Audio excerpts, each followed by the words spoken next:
for 32, almost 33 years. It's a great company. We've built it from 10 people not all that long ago to 32 people today. We continue to grow. We're hiring people all the time. If there's one thing that I could do, like before my time is up at Chapman, it is making sure that we've built a company that will stand the test of time. And my goal as the current owner of the company, or one of the owners of the company, is to ensure that we can pass the ownership of the organization on to the next generation of people coming up the ranks today.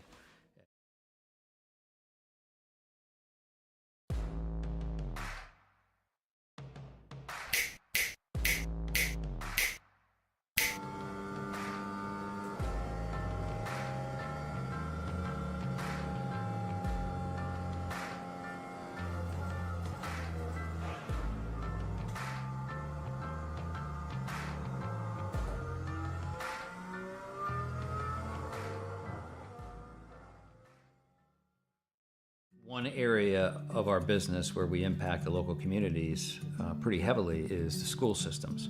So we work for school systems all over the northern part of the state of New Jersey. We operate their water systems, their wastewater systems. We do a lot of their permitting and compliance work, and we ensure that the water that the kids drink is clean. We go out and do the sampling to ensure that it's not contaminated. And we also treat the wastewater that's being generated at a lot of these facilities as well before it gets discharged to the environment. So we are supporting the local community through supporting the boards of education and the local school systems. All About Bugs Tennessee Pest and Termite Control is all about family too. Our family-owned business has successfully been in operation in Sevierville and surrounding areas for almost a decade. Especially during these times, a pest-free home is necessary for a sustainable, disease-free home or business. Our services include residential, rental, commercial, hotel, motel, cabins, you name it. Free quotes and inspections for new customers, and most of our services are contract-free. Our All About Bugs Tennessee family is devoted to delivering the best possible pest control service with a friendly smile. Contact us at 865-453-5574 today. If it's bugging you, you should be bugging us.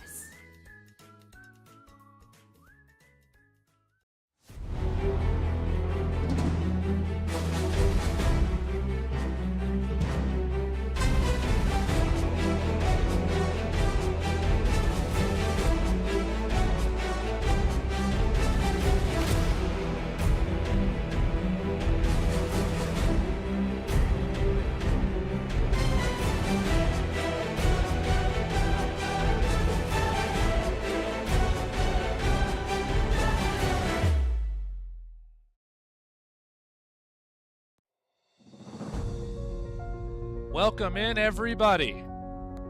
Another week here, Chapman Environmental Services Cup Series, week number 7. We find ourselves at the Richmond Raceway, this famed Richmond Raceway, 3/4 mile racetrack, a little short track racing here under the lights.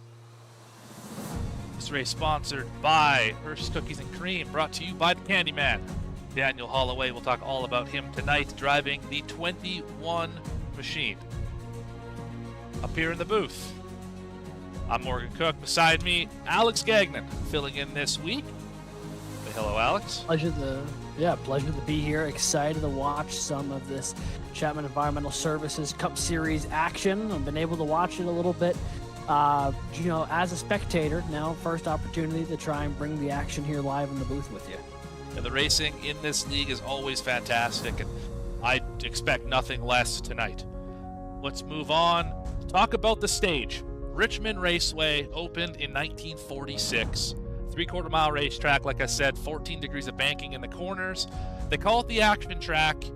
Alex, why don't you tell us why?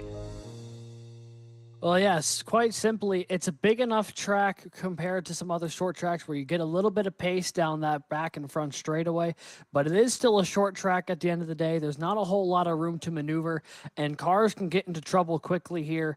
It is very common if your car is not dialed in right from the get-go, you can really start falling back through traffic in a hurry, and cars are constantly battling with each other all over this place because there's nowhere to hide in a track that's less than a mile long. I love what you said there. There is nowhere to hide, and that will be especially true tonight. Let's move on to our race analysis. 200 laps, half of the full NASCAR Cup Series distance. Pit road speed, 35 miles an hour.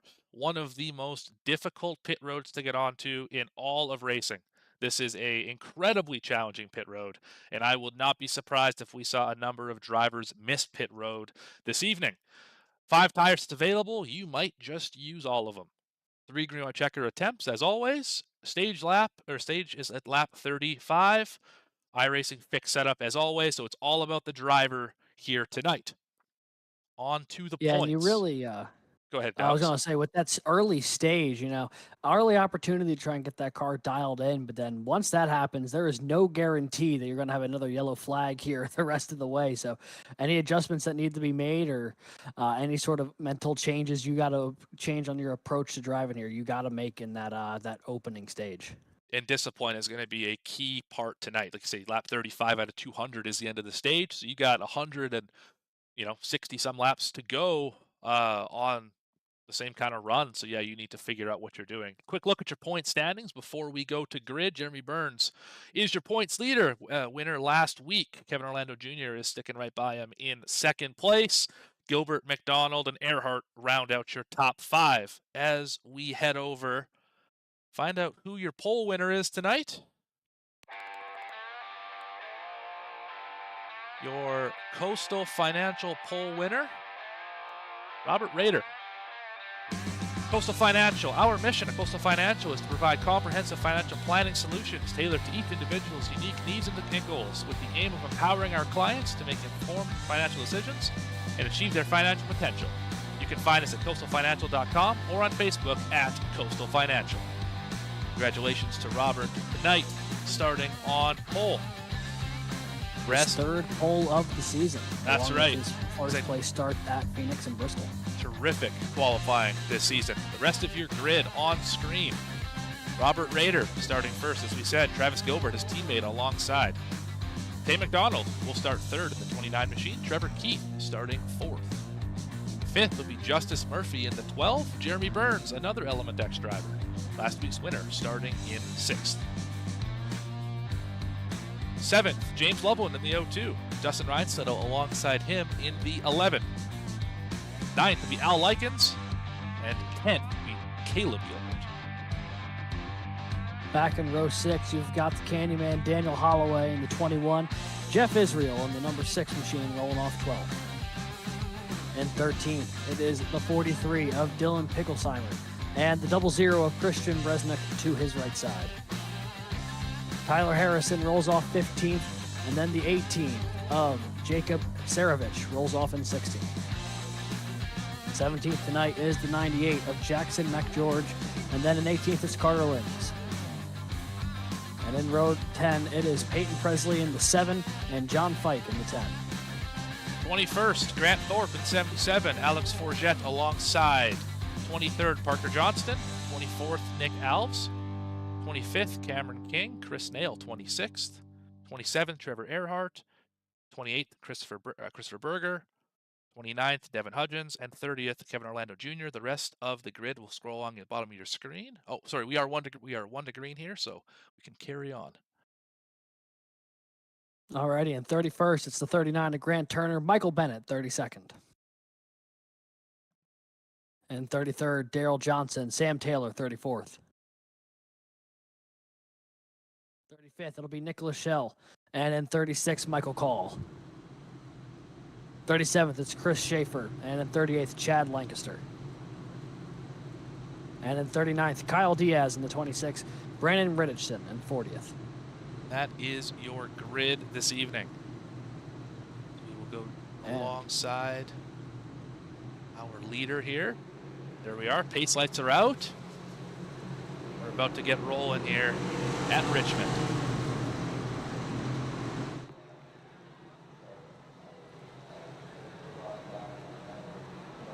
And we're green for race number 7.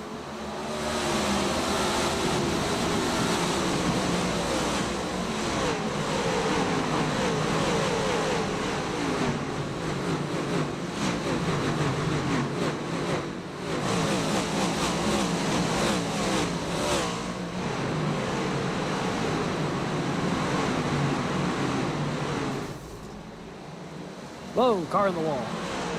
Looks like Tay McDonald, the 29 machine. I would say that's right, as there he is, right there. Let's go back. Looks like that car getting towed back to pit road. Let's see what happened to the 29 machine. Here he's racing for third on the top side Raider. And a little issue there. 22 into the side of the 53, and I don't think Tay McDonald saw that coming. Another car, I think that was Alves, the 24, got caught up in that as well. Let's, yeah, there he is. Let's go back and ride on his nose, see what happened here.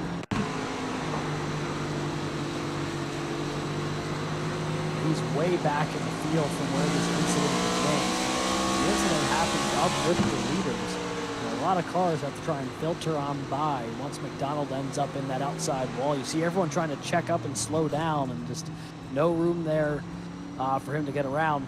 Didn't look like too heavy a damage, but he certainly clipped him, and that will affect the car for the rest of the day here.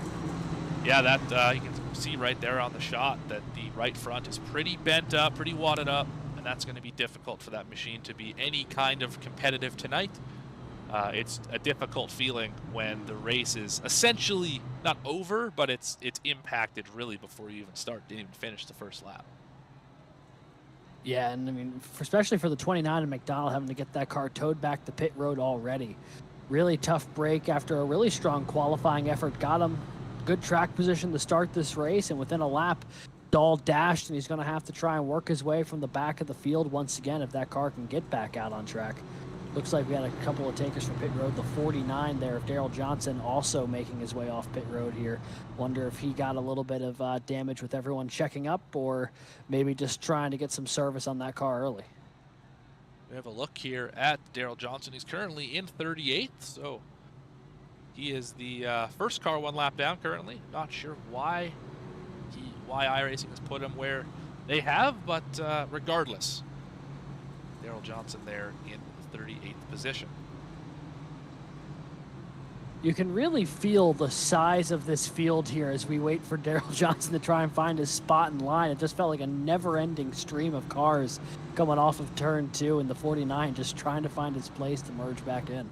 Yeah, we'll get some pretty cool shots later. This is a really big conveyor belt. Not quite to the extent that Martinsville is, how everyone is always so close together and looks like there's cars continuously all the way around, but Richmond is just a really unique sight to see.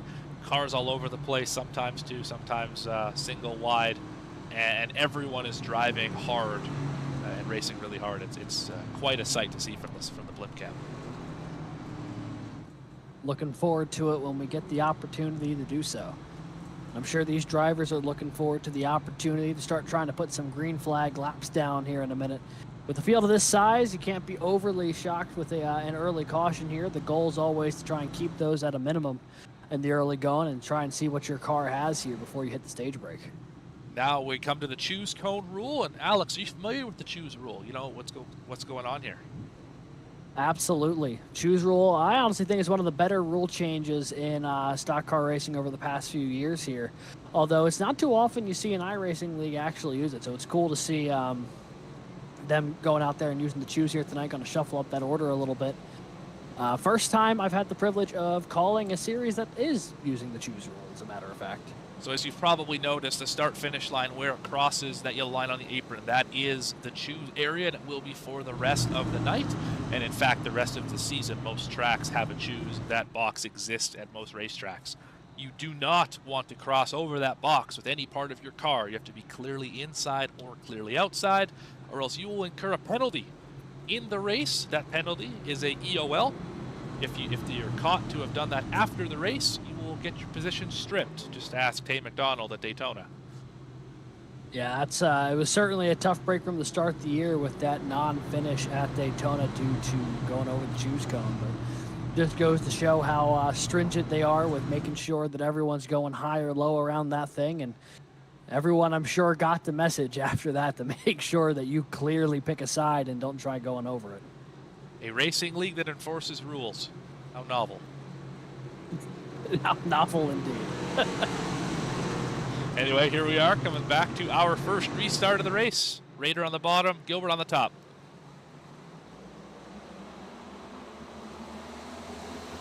great launch for the 53 machine. As you can see, these cars fan out all over this racetrack. We're 2 and 3 wide a few rows back.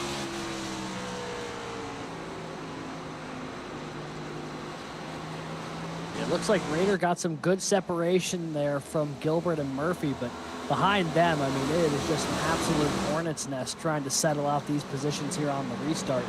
Taking a look here at the battle just in the back half of the top 10. Likens and Bresnik, both of them fighting out here in for 8th and 9th, and they're just one of a multitude of 2-wide battles here as they make their way through 3 and 4. And Bresnik caught the wall off of 2, which will not be the first time we see that. 4 Oh, J's around. big contact coming off of 4. So the 19 go around. Oh, is that the 24 in it again? Yeah, Alves' front bumper's completely severed off from the front of that car. That guy cannot catch a break tonight. We're 10 laps in. He's already been involved in 2 different accidents. Let's go have a look at this one. So there is the 19 machine rolling through turn 3 and 4 on the top side. And he got a little help for the 43. I think that's Picklesheimer, I believe. And then Alves just absolutely nowhere to go. Yeah, nothing he could have done about that. Not even really anything the 19 of Forget could have done anything about that either. I mean, he was running that middle line, and the 43 just kind of makes his way up the corner, starts walking up the track. Contact's made between the 2, and the 19 ends up losing control there, and the 43 kept right on rolling along. But on board here with Chris Nail. That's right. He has a great view of what happened here. Oh. He got a little more than just a view. I think he may have been a part of it. He was definitely part of this incident. Yeah, the damage not too bad. Definitely not as bad as the 24 machine, but he was certainly involved in it.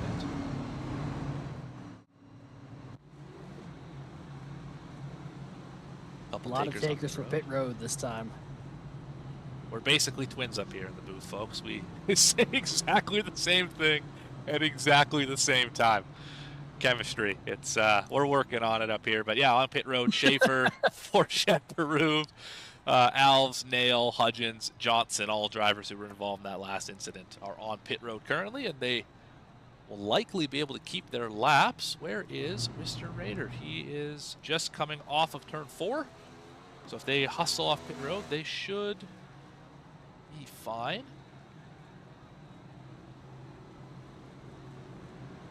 It's certainly tough to get into a rhythm here early on when you have a couple laps of green, then the yellow come out and your pace drops back down and everything. It really can make it challenging. Raider's done a good job so far controlling the restarts, but he hasn't had a ton of time really to get challenged by anybody under green flag conditions. Curious if that'll continue here through the opening stage, or if this is the part where people start to settle in a little bit and figure out where their car starts to like handling around this place. But much to what we were talking about in the intro, Morgan, there is no place to hide here at Richmond, and because of that, we've already seen a lot of cars bouncing off each other. Yeah, it's a difficult racetrack to get a handle of. You can run too wide, and there are multiple grooves that work, but if you run those multiple grooves, you're taking something away.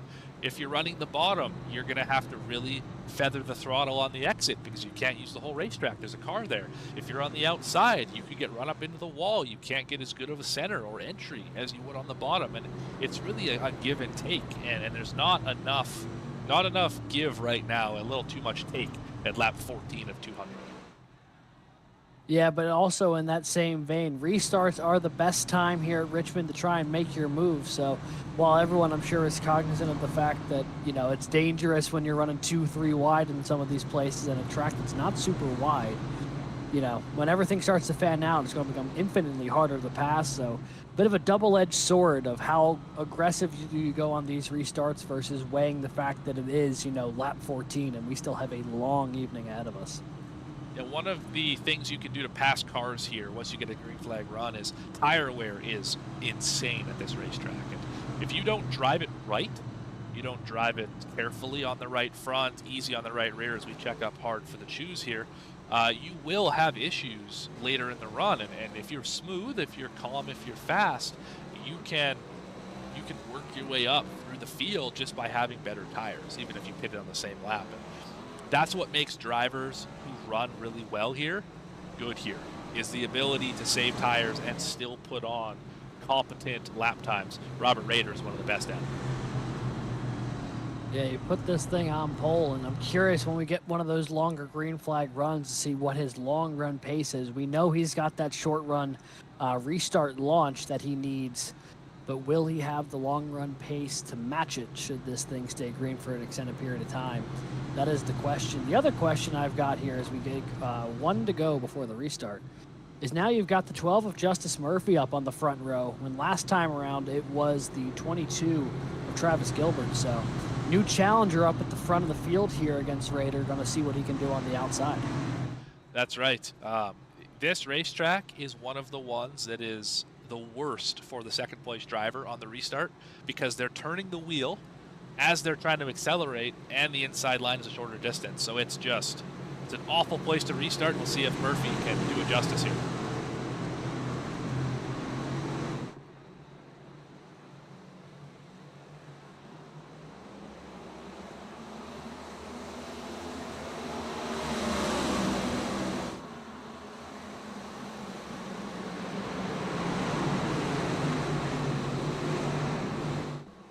Top three single file out. Battle is for fourth.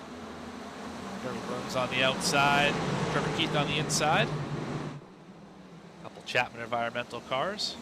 And you can see just how much of how difficult that outside is, as Murphy ended up losing the spot to Gilbert, who was started right behind Rader. Able to time with the restart and go. Looks like Rader may have missed the bottom a little bit there.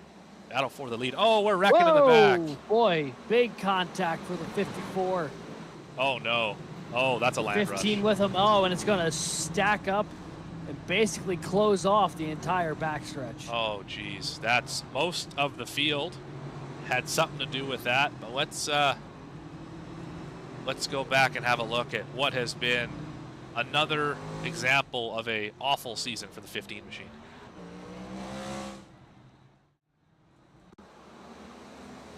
Back one more here. Starts with that red and white 54. We're a lap Black early, and blue maybe. at 15. It was a good battle going on here for the fourth position with Burns as well. And then coming off of turn 2 is where everything goes haywire for these cars. Just loose. Yeah, and going down to try and chase the car and catch it leads him right into oncoming traffic there with the 15, and then it just stacks up and collects everybody behind him once they start going sideways on the backstretch there. Let's ride on board with the 23 machine and let's see what he saw. This is Christopher Schaefer. He wasn't quite caught up in it, but he definitely got a good view of all of the carnage. You can see all the way at the very top corner of your screen those two cars spinning, and a whole bunch of cars. And where do you go? Where do they reckon? I don't know. Oh, there they are. A little bit of nose damage there, but nothing too crazy. Like, he got it wound up in time, but there are a few drivers that did not. Now, there was a lot of cars who've made heavy contact with each other. Saw the 39 of Grant Turner, one of many who were collected sideways there. It's going to be a long list if we were trying to name everybody. I think the 89 of Michael Call was in there as well. And that's just a short listing. Looks like maybe Shell a part of the mix as well. Now we have about 20 cars who have not yet entered pit road. 58 seems to be having a really tough time getting it lined up. Now he is on the curve, so I'm not sure if he was able to get service there or not, the 58 machine. Let's see if I can find him on the timing and scoring. He was only in the box for 0.6 seconds, so I don't believe he was able to get any service done on that machine. He was pitted on the curve, and that can make it difficult to hit the center of the box properly, which I think is what happened there.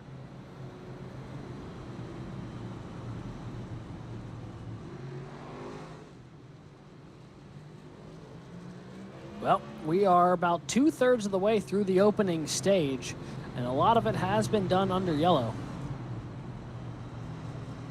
That's right, 3 cautions to this point. About, 15 laps or so until the end of the stage. Robert Rader's led every lap so far.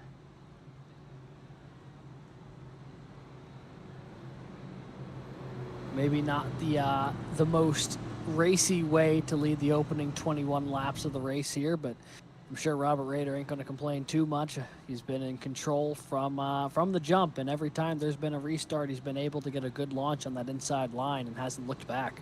This race has given me Phoenix vibes, and if you recall, Phoenix and Bristol, for that matter, was similar actually. Robert Rader won both of those races. They both started off with a rash of cautions, had a pretty good green flag run at one point, and then ended up with a little bit more carnage at the end. So I wouldn't be surprised if we saw that again tonight, and Robert Rader clearly has shown that he can win those kind of races. He's won both of the races on tracks under a mile this year. It's also been, to your point, not only has he won both races and tracks under a mile, he's on the pole for both. He tacked on another pole here tonight at Richmond. Could he go 3 for 3 in winning from the pole this season? Led the most laps in both those races too, if I'm not mistaken. A lot of things pointing the right way for the 53 early. There's no doubt about that. There is a reason he was last year's champion. Being good at Phoenix, one of those reasons, and to point that out, he was last year's champion, not Trevor Erhardt, even though we have said that numerous times on the broadcast. That is not the case, as Mr. Rader has pointed out a number of times that he was, in fact, last year's champion. So we've got Rader and Murphy, Travis Gilbert and Burns, and then Loveland and Bresnik there. Your top 6 cars here going into this ensuing restart. Curious to see what the 22's got in store from that second position on the inside line, because that outside line's had a lot of trouble so far. Not sure if they're going to get the launch they need, but we'll find out right now. Another great example right there. The bottom 2 cars able to get a great jump. Leaves the outside hanging. Move Murphy back to 3rd place.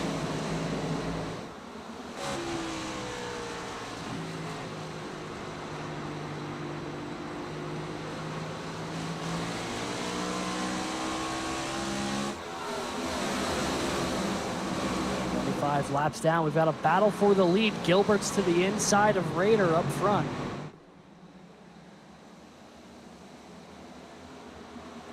Candyman got loose back there. They're almost 3 wide. Let's see who can grab this lead. I think Gilbert got him that time. He certainly did. He had the nose ahead for just a moment. The question is if he's going to be able to actually close off and complete the pass. He's been under him for about 2 laps now. Hasn't been able to. Now will make the move. New leader here, 22 of Travis Gilbert machine. A good run for the 22 so far, as he will lead his second lap of this race. Look a little farther back in the field. And another battle for the lead here. Good run off the corner for the 22. Cars all over this racetrack. 7 machine. Peyton Presley alongside Diaz. Diaz showing up as 23 laps down, which I have a hard time believing. Not Well, sure. I have seen him come off of pit road a couple of times tonight. It being 23 laps down in the 29-lap race would be pretty impressive to this point, and not necessarily a good one. He's fallen back in a hurry here as Presley got well around him, as are quite a few cars who now are getting around the outside of 26 there. This battle's been pretty good all race long. Harrison and Bresnock continue to fight side by side. That's what's beautiful about this racetrack, the action track, racing perfection. Pick a name out of the hat, they all fit. You can run the bottom and be fast. You can run the top and be fast. You can battle alongside somebody for 10 laps and nobody gets an inch. It's a really unique racetrack in that way. Each end is completely different.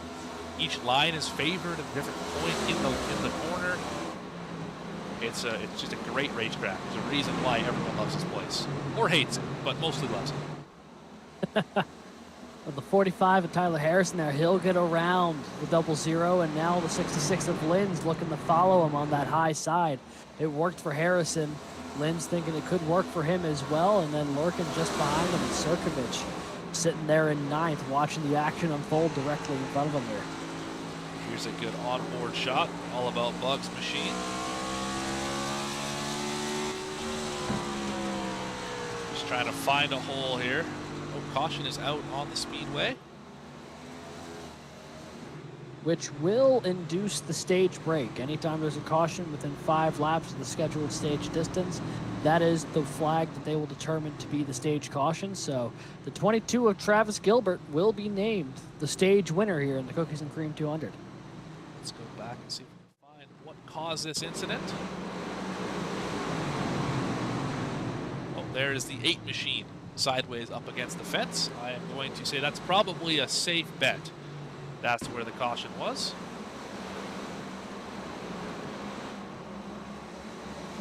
There is Brandon Richardson. On the outside there, Chris Nail. He's already been caught up in an incident or two this evening. And oh, Nail got really loose on the bottom and couldn't quite save it without getting in the door of the 8. And caution's out. I thought they were going to be able to save that, but caution came out pretty quick. All things considered, it could have been a lot worse for not only the 8 there, but for a lot of other cars. I mean, he was sideways in the middle of the corner, but was able to collect it, and no one else was really a part of it. So just a little 2-car bits of contact, and no one ends up in the wall, but yellow flag flies either way. And even if it didn't, it was going to come out a lap later with the stage. So about a convenient time for anything to happen if there was to be, but I've seen a lot of those little single car spins turn into 8-car crashes here already in these first 35 laps. So I'm glad that one was as tame as it was, even though 2 cars were able to get together and not pointed in the right direction. So about best case scenario for those 2 drivers. Yeah, as we're riding on board with the back of the pace car here, you're seeing, looks like, or sorry, on the back bumper of Michael Call, who's inherited the lead. The front bumper has been reattached to the 24 machine of Al's there. It looks like they were able to glue that thing back on, tape it on, whatever you need.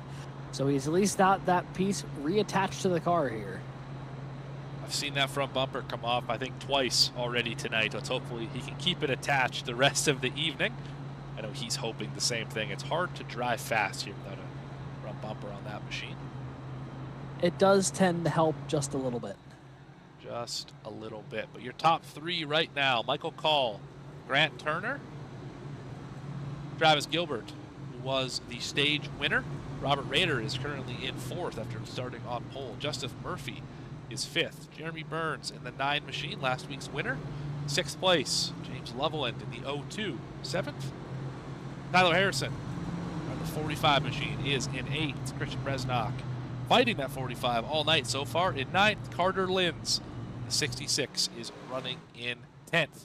And 11th, the driver who I believe named this race,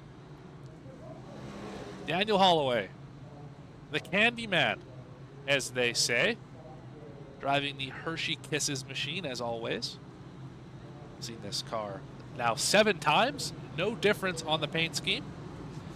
Seeing if he can crack into the top 10 and put on a season best effort here tonight. Yeah, right now his best finish 9th, and that came both at Vegas and Bristol. So he's close to that season best spot, but still has a little bit of work to do here, currently just outside the top 10. That machine doesn't have a scratch on it after 38 laps around this Richmond Raceway, so hopefully he can keep it that way. We will find out, but we are about to have an interesting restart here. Remember at the top of the show, I mentioned how tires were vitally important. Well, the top 2 don't have any. They have about 15 lap older tires than the rest of the field, who were faster than these top 2 during that run anyway. So both lanes are blocked.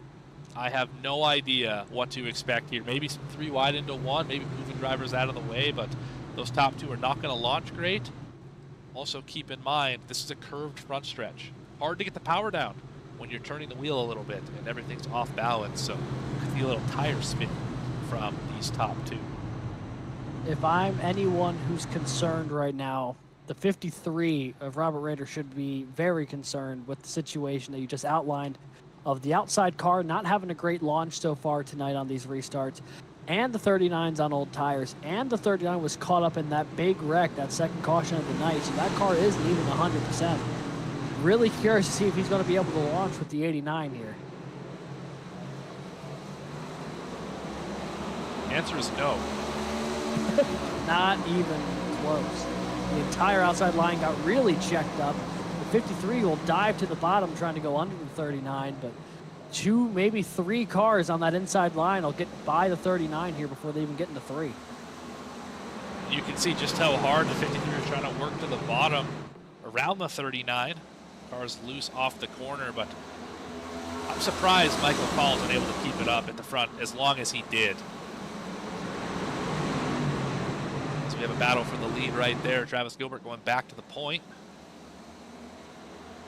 Paul's hanging tough on his outside. Yeah, the 89 seems to be having a bit more luck there than the 39 did, but now he's going to lose out to the 22. Those new tires getting up the temperature. Now that they're kind of settling in, I mean, you can tell the tire difference is rather apparent as the 22 is just driving away from the 89 call. And looks like Rader's going to be diving down and trying to complete the pass for second here, going through 3 and 4. But if there's one thing that the 22 wants to see, it's that 89 hanging tough as 89's up in the wall. Paul in the wall. Justice Murphy to the inside, as actually Grant Turner's held on pretty well in 5th place. I would have expected that car to drop a lot further than it did based on 1, the damage, 2, the tires, 3, running on the outside line, all that stuff. He's still only back to 6th spot. Loveland on the inside. Burns now taking a peek. So we'll have to monitor these two and see kind of how well this hangs out for them, because they were in the 20s, 30s maybe when this caution came out. So it's a big net positive at this moment. If we take a long green flag run, though, they might be hurt. Yeah, and with Richmond not having a whole lot of room to fall back on before the leaders catch up to the tail end of the field, it might be a prime example of short-term gain, long-term loss. But with the way the opening stage went, with a lot of cautions, it's not a bad gamble. We'll have to see if they can keep this as a long green flag run, though, or not. That'll really dictate whether the 89 and the 39 have success on this this strategy or not. So we're on board here with the 10 of John Fike.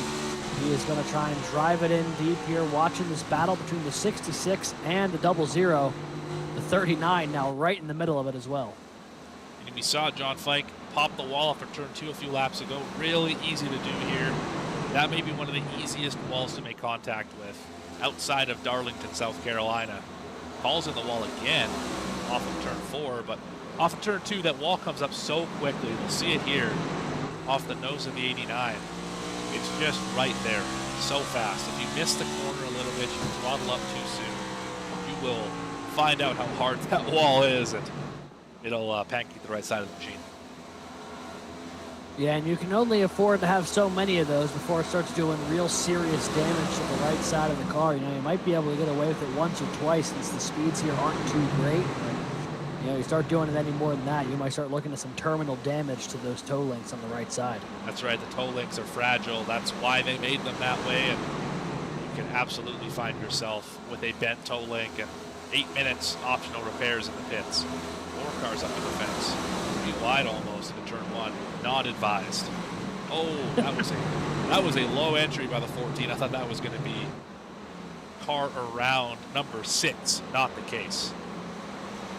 Yeah, no, Bennett took a very low entry into that corner, but was able to keep it down on the apron, and no harm, no foul, I suppose. You see Fike there graze the wall to the front stretch, despite the fact that this front stretch is a curved outside wall and it's a D-oval. A lot of cars seem to have some trouble through the middle of that straightaway. Everyone's trying to push to the outside as much as they can. They just get a little too much of it. Didn't cost the 10 any positions there, but definitely something to keep an eye on as we jump up a little farther into the field here. The leader's now starting to get a little single file, and now the green flag run is really setting in, and people are starting to try and hit their marks and maintain the tires they got left now that the restart is done and dusted, and everyone has kind of found their own little spot on track. Just look at your leader, Travis Gilbert. Started second, led 16 laps. Make that 17 here in a second. There it is. And he is about maintaining a 1.3 second gap in front of Robert Rader. There's the 53 machine driving what I heard was the cursed paint scheme. Need to get some more information about that later in the show. But there he is. Yeah, I'm about to say running that's a bit of lore that you can't just drop on us and run. Well, now I'm really intrigued on what he means. They did. So we got what we got. Justice Murphy started 5th, running 3rd. Loveland up a few spots, 7th to 4th.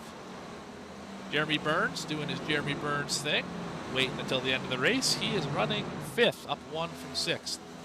And then we got a battle here. Call's still up here. I am super impressed with the tires of this 89 machine. They are 14 laps older than the cars he's racing around, and you wouldn't know based on how well he's holding up here. Just lost his spot to Harrison. What's really interesting is that the other car who took that strategy was the 39 of Grant Turner. He's nearly out of the top 20 now, is the 39. So and he is now. I think the big difference between the two is the fact that the damage on the 39, I think, is a lot more apparent than the 89 at the moment. The 89 has been able to fight with a lot of these cars who haven't been any incidents tonight. The 39 is having a real struggle right now, and the field is taking advantage of it. Only bad news for his Michael Call machine is that he is trapped on the outside. Maybe if he can get behind Fike, he can get in line. Fike's going to try and chop the nose a little bit into the corner, but he can't get down. He does in front of the 66. But once you get stuck in a line where everyone else is in the other one, it's really hard to kind of mitigate the damage. Things just keep getting worse and worse and worse for you. But you might settle in here a little bit loose off the corner. Lynn's going to dive to the inside. The side-by-side battle will continue through 1 and 2 as they make their way onto the backstretch. Call on the outside, Lynn's on the inside. Call got the better run off the corner though, and he'll dive back in front here and hold on to 9th place for now. Lynn's though right on his back bumper, maybe gonna try and move him up the track just a little bit. Now the 66 looking back to the inside as we've got 3 wide action behind him. Yeah, Johnston took a late entry into the corner. He ended up making it work. I believe somebody backed out. That might have been, I'm sure that was the 18 machine probably was the one who backed out of it there. But Erhardt's up in this battle.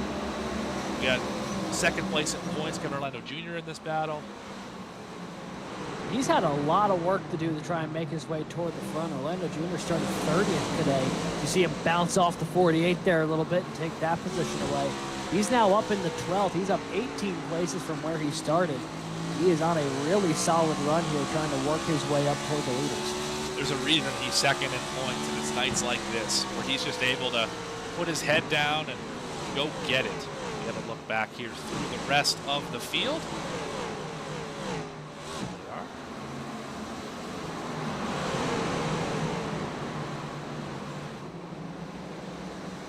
Curious what's going to happen here. A little 2x2 action from 9th on back. Lynn's has not been able to clear Call, even though Call's on the older tires. But now both of them are under pressure from both Orlando Jr. and the 21 of Holloway. Curious if one of these cars behind them are going to get a little impatient and try and force the issue here in a minute. Yeah, that 21 machine has looked pretty quick tonight, and he's still running 11th. Big time loose off the corner there. He's going to lose a spot. Great save. That should have been wadded up for sure. Let's ride Gyro Cam. Just over the dash of this 21 machine. Let's see what he sees.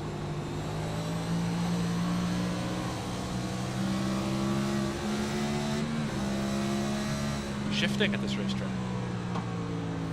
Yeah, the one thing I noticed is he drops down the 4th, but stays in 4th down the backstretch. Just when you would need the shift in the 5th is when you hit the entry to turn 3.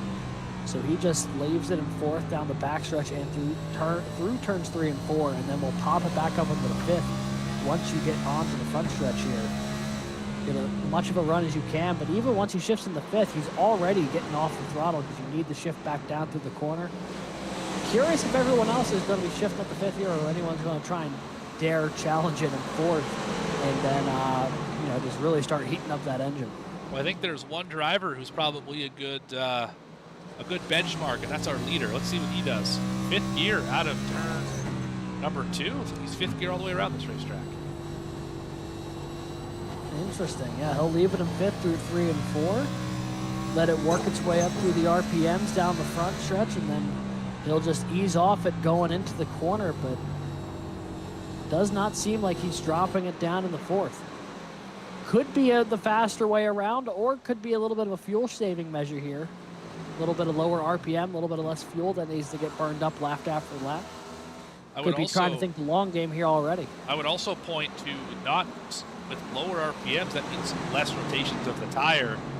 That means less tire wear on the rear end. So that could be helping his drive off, not downshifting into 4th. It'll hurt you into the corner. You won't be able to slow down quite as well, unless you adjust your brake bias and things, but it'll help you out of the corner because you won't have as much wheel spin. It should help you much later in the run. So we're sitting here, lap 68 of 200. The longest green flag of the night here, out of the stage break. Travis Gilbert leads by 1.2 seconds, but jumping a little farther back into the field here.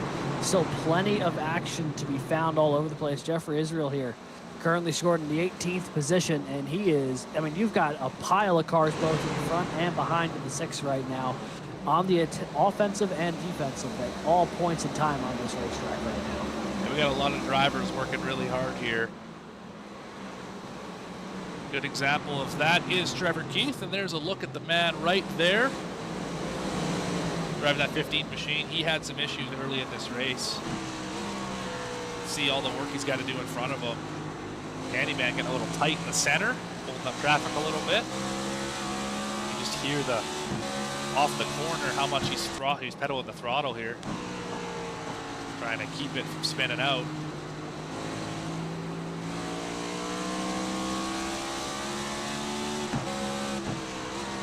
You can see how much of this action is all getting stacked up behind Johnston and the 89 McCall, who's still hanging around in 12th. Right now, this seems to be like a great strategy play for the 89. It's worked out really well for him, as he's still holding on to pretty good track position here, and this run's been going on at least 20 laps at this point. Yeah, Michael Call has gained a lot of spots out of this strategy. Driver who has not gained a lot of spots out of this strategy, let's see if I can find him here. Grant Turner, all the way back in 26th, almost half a lap behind.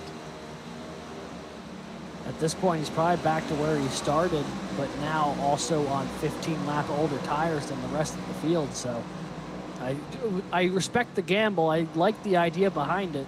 And in a different world, it would have worked out like it did for the 89, but instead he finds himself basically where he would have been if he just came down pit road with the rest of the field. You see the 19 looking to really lunge it in there as well. Forget looking to try and make the move here for 26th. A hard charger in this machine. Let's go gyro cam. I'll show you what this 19 machine is working with right here. There's the driver. Cozy in the bedroom. 27th position. And this is the area of the field where you'll start to see ill-handling race cars and why they're struggling and what they're having issues with. I think this car is loose. If he's entering that low into the corner, you can see the steering wheel, that orange part in front of your face right behind the ticker there. That is not supposed to be pointed to the right. That's a bad sign. Well, we do know the 19 had a heavy bit of contact in one of those early cautions, and it looks like there was some front nose damage on this car as well. So definitely not a well-handling race car at the moment for Alex Forget. But right now, just going to try and hold on to what he can as the rest of the field is starting to get stacked up. And I'm also looking at the timing tower here. The leaders are catching up to the tail end of the lead lap, and a few cars here are now starting to go a lap down. And they're there. That's, big issues there. Is that good George in the back of Reinstedel is having an uncharacteristically off night in that 11 machine. There is Reinstedel, gray and orange machine. There he is. Air Nation, I guess. Raider passing him. That's second place machine. And as these cars start to get into the deep part of lap traffic, this is when Raider can start to make up some time here on Travis Gilbert. He's closed it in a little bit. Now that gap reopening there's a bit of a window that Gilbert took advantage of free track. But you can see the amount of cars that Gilbert's going to have to try and work his way through over the next couple laps. This should be a prime opportunity for Rader to try and close that distance down, because the 22 is not going anywhere right now with about 7 cars stuck in front of him. And they're too wide. You can see 210 stacked corner. Rader is able to gain, and now the 20's on the outside. I don't know if I like this. The amount of time he's losing. This is a lot like Martin Truex Jr. in that race on Sunday, caught in traffic, could not get around a few cars, and second place was able to close in very quickly. We'll see what happens here. So that gap has shrunk down to maybe about 5 car lengths now, when it was close to a second. Another 10th gone through 3 and 4. You can see that gap continuing to drop as Rader closes in. 3 wide going into turn 1 in front of the leader. Absolutely nowhere to go right now for Travis Gilbert. He's going to look to the inside here of the 42. Going to try and stick his nose into 3 and 4. He's going to try and force the issue here, knowing that Rader's right on his back bumper now, but there is just nowhere for Gilbert to go. And the gap is gone. Rader is there. In fact, Rader's alongside now. Compromised entry for the 22, being on the bottom of 3 wide. Rader's going to get a great launch and probably clear this little 3 wide battle. Oh, they're almost 4 wide for the lead. Goodness gracious, not in Richmond. That's not going to work most places, let alone a place that only has 3 painted lanes. You only really ever use 2 of them, but Gilbert able to hold off the attack from Rader for just a moment. Has some time to settle in for about half a lap before they plunge back into more lap traffic. Side by side ahead of them. Where is Gilbert going to go? Into the back bumper of the 22, goes to 53 of Rader. Contact between the two as there was nowhere for Gilbert to go when those 2 cars went side by side in the 3 and 4. This battle for the lead looked like it was going to be separated for a second, and then the moment he got some distance, he hit the lap cars, and then that was it. Where is 3rd place in all this? Justice Murphy's all the way back here. Still 2.5 seconds back. Has not had a great time working through traffic. Rader really loose off the floor. That is going to make it a difficult path to get back up to this 22. You have to cool down that rear a little bit. I mean, that was just a huge pack of cars. Both of them had to work through. Now you can see the 12 of Justice Murphy. He's running into all of this as well, although he has the 02 of Loveland directly behind him as well. So just like the battle we saw for 1st and 2nd a moment ago, 3rd and 4th are going to repeat that process, trying to get through all these cars. The only difference is that they might be a little more forgiving in letting them go on by, as they're now already a lap down, so they're not trying to fight to stay on the lead lap like they were just a moment ago with Gilbert and Rader. Equally good battle back here for 7th. That's Bresnock and Harrison again. It's just, these 2 drivers have been fighting each other for 87 laps. They cannot get away from each other. Just 00 hounding the 45 once again. Yeah, the 45 has held the upper hand positionally for most of the evening, but the 00 has never been more than 2 car lengths away at any given point from the back bumper of Harrison. They'll look to the inside here, trying to take a position away, as this battle will continue for 6th. I mean, the 2 of them have just continued to hound at each other, but they're moving up through the field. They've actually gained a few positions since the last time we jumped on with them. And the 10 of John Fike starting to try and get into this mix as well to make it a 3-car battle. Yeah, Linz and Erhardt seem to have lost maybe a couple spots here, as we do have some drivers pitting across the field. Michael Call has come down pit road. There is the 89 machine. He should be very quick. This is on the bumper of 2nd place Robert Rader on fresh tires. 8-lap old tires to be exact, which are 40 laps newer than the driver in front of him. Should make quick work of the 53 here. Go get one of those 2 laps back. He is currently down. Yeah, and we'll just dive it into 1, take it away from the 53, and now tries to get his lap back from the 22, who's the next car ahead of him. And that's the difference there between old and new tires at Richmond. You can really see the difference driving off the corner. You can just see that the 89 can really put the power down a lot more than these cars who have been out there for a while right now. And he's able to use that to gain all that speed down the straightaways He closes right up to the back bumper of the 22, and now he's going to go right on by. Pretty much a no contest there for the 89 around your leader. That's one lap back, and that's a big one. Cochran comes out now. Wave around's an opportunity. There's some other things he can do to get back on the lead lap. Being trapped 2 laps down is a very scary time at this point in the race. Almost halfway.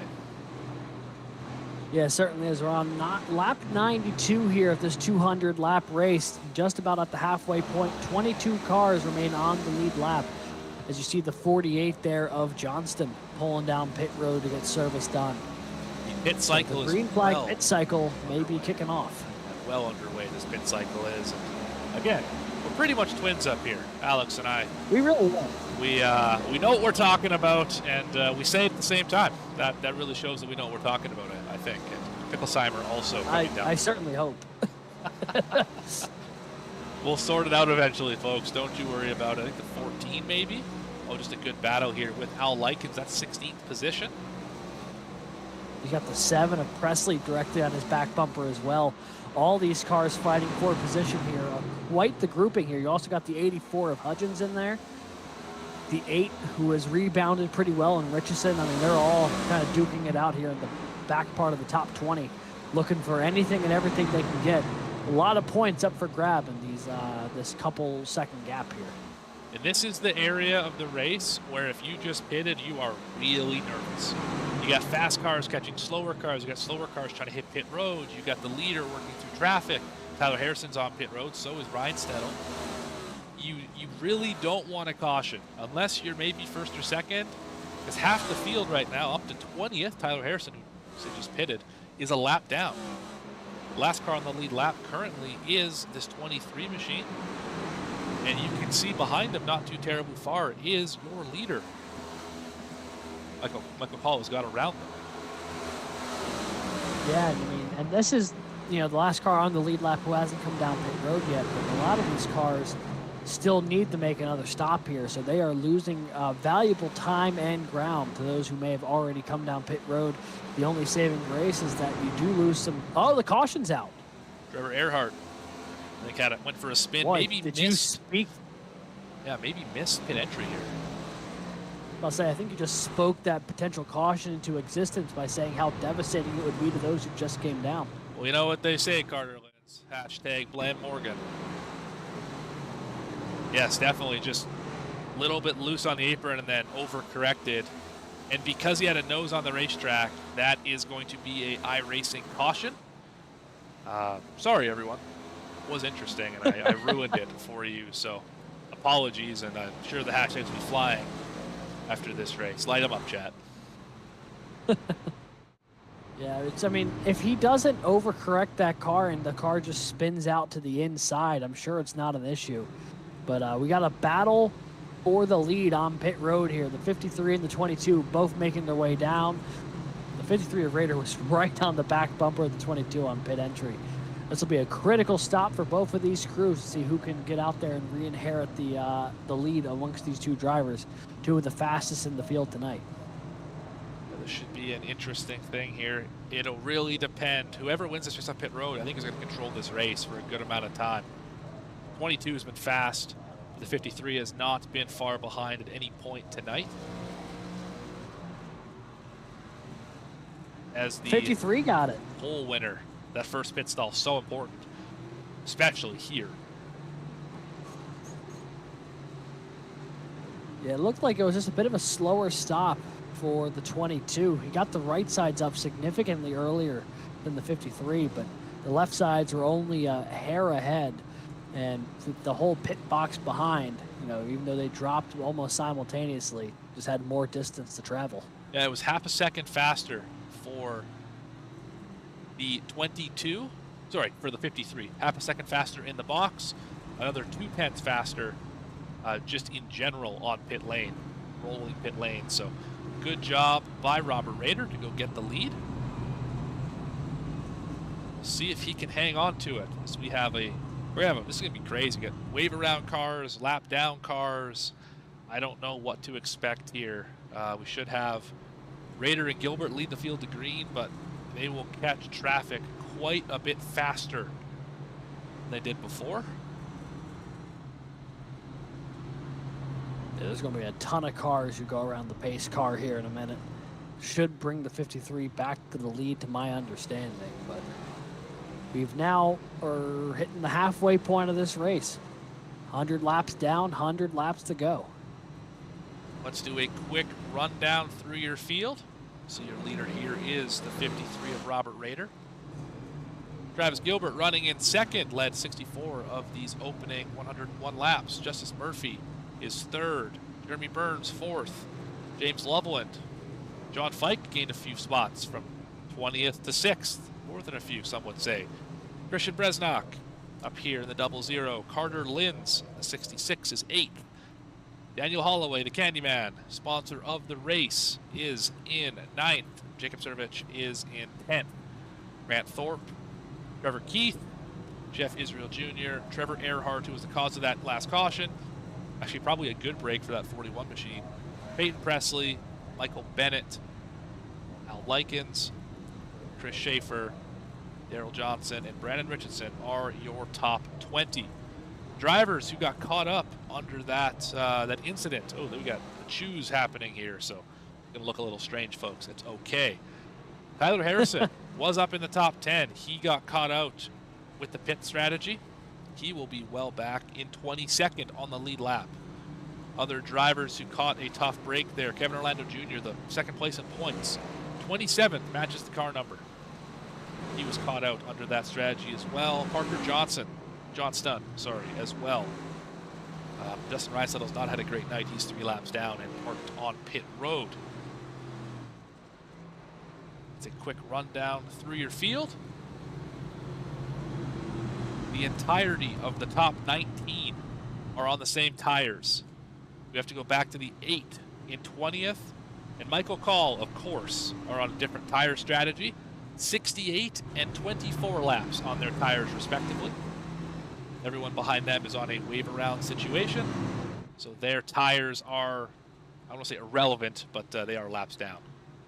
Did you say the 8 is on 68 lap old tires? Sure is. Would not advise. I wouldn't either, but I wish him luck on the ensuing restart because those tires aren't going to want to grab that track at all. It's not a particularly hot track tonight. It's only in the high 70s, so hopefully he doesn't spin them too much here on the ensuing restart, which I do believe means we have 1 lap to green now that the pace lights are off. We'll be hitting the start for lap 105 and getting racing in just a moment. That is right. Pace lights are out, everyone's favorite sign, and I have a feeling we're going to see a bit of a different kind of restart here with drivers taking the top. Remember, the leader here is the 53, so he took the top. See if he maybe knows something that we don't.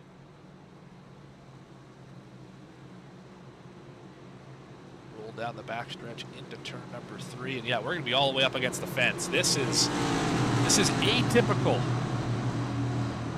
for Richmond.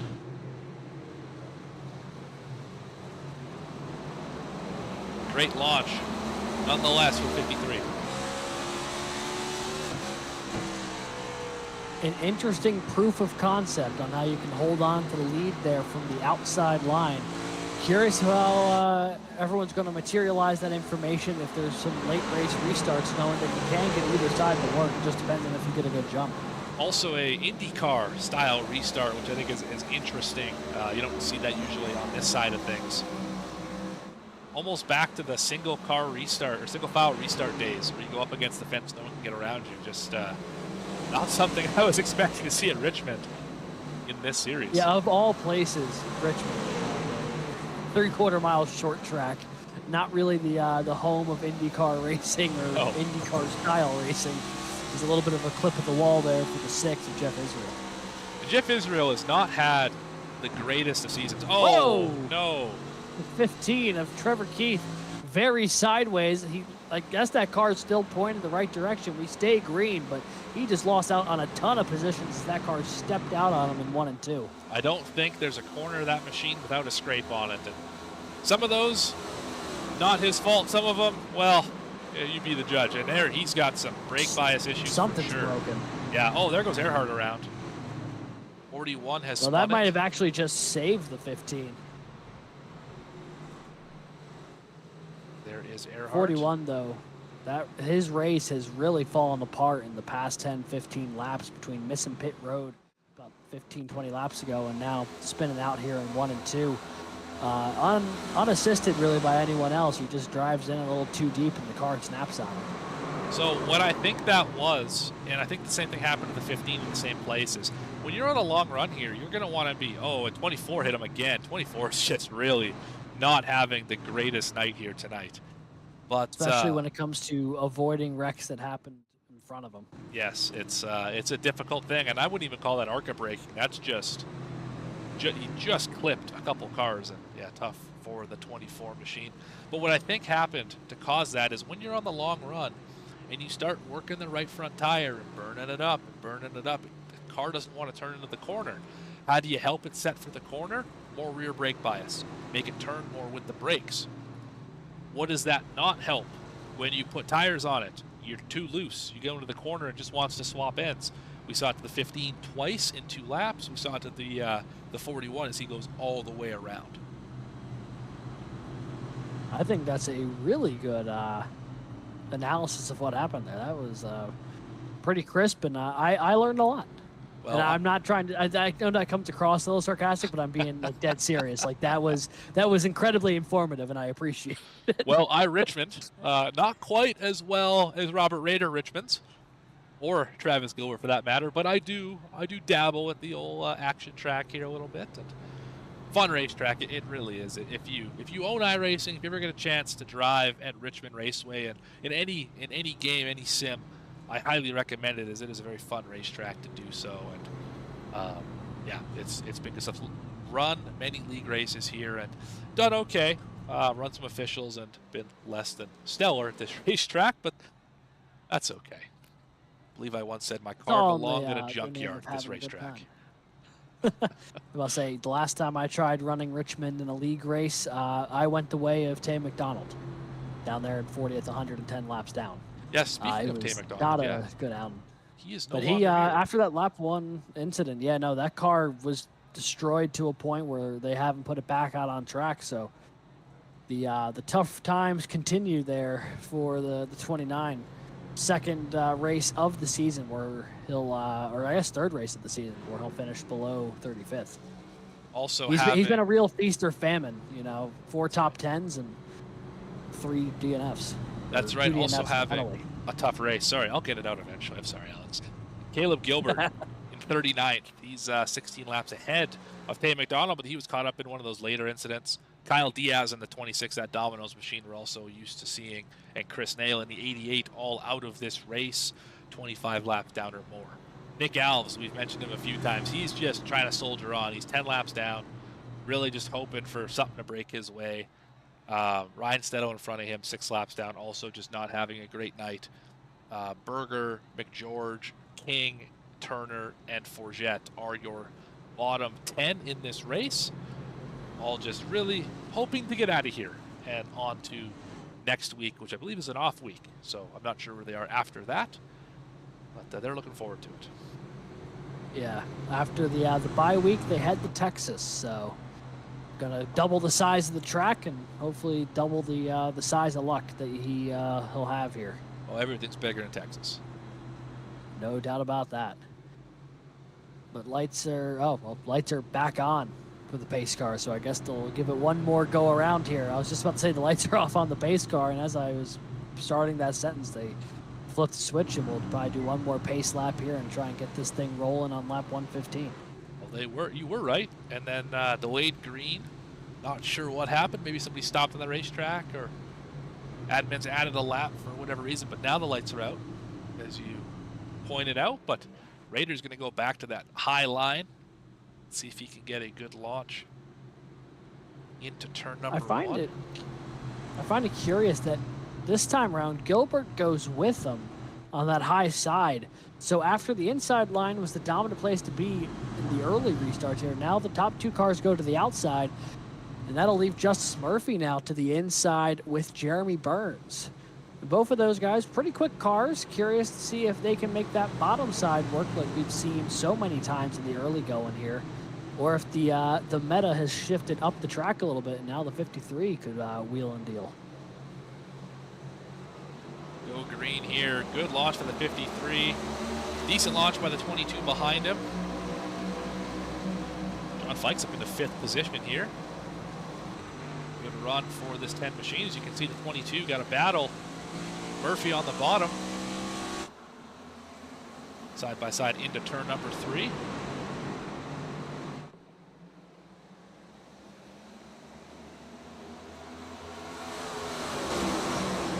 Looks like Gilbert will hold on to 2nd place for now.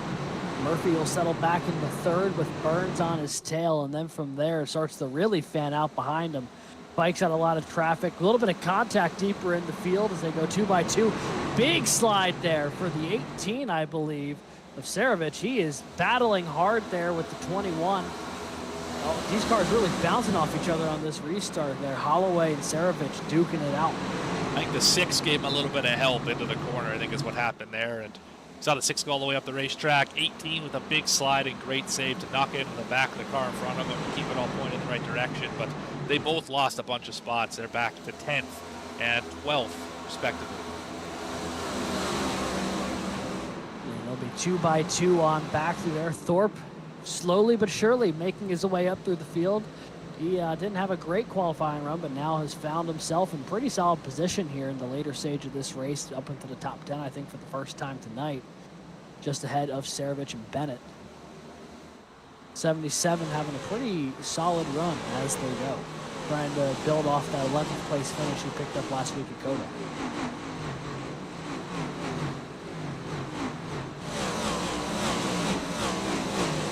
Turn 2 wall that everyone's trying to avoid, but some have been more successful than others. It's a tough corner for sure. We got a good battle back here for 28th position. These cars are all 1 lap down, but positions still count. Sam Taylor in the 42.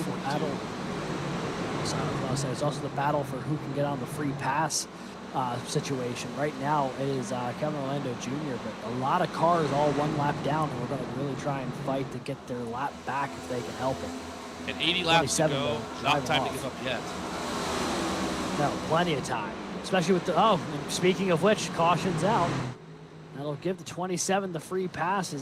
Let's see who's trying to come back up the speed here. It is the 20 of Chad Lancaster.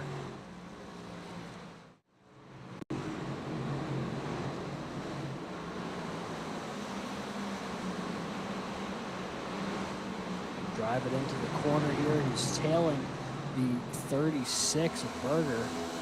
And then I think just gets a bit of the apron off of 4, and the car completely snaps on him. And they call that de-wedging the car. And that was too much de-wedging. He dropped the left front on the apron, helps it turn, and obviously he didn't need that much help. Round the 20 car went. Single car spin, no damage. He will retain his 31st position. It has not been a great night so far for the 20. He still has a lot of work to do to try and make his way toward the front, but much to your point right before that caution, there is still a decent amount of time to go out there and make something happen. 123 laps down, about 77, 78-ish laps to go here, so still a decent window of time to try and go out there and make a play and see if you can make your way toward the front of the field. Definitely at least one more pit stop on the way for most of these cars as well. Mixed bag on pit road. We got Christian Bresnock is in right now. He was the highest running. Kyle Harrison right behind him, naturally. Grant Thorpe, Peyton Presley, Daryl Johnson, Devin Hudgens. Those drivers are all on pit road right now.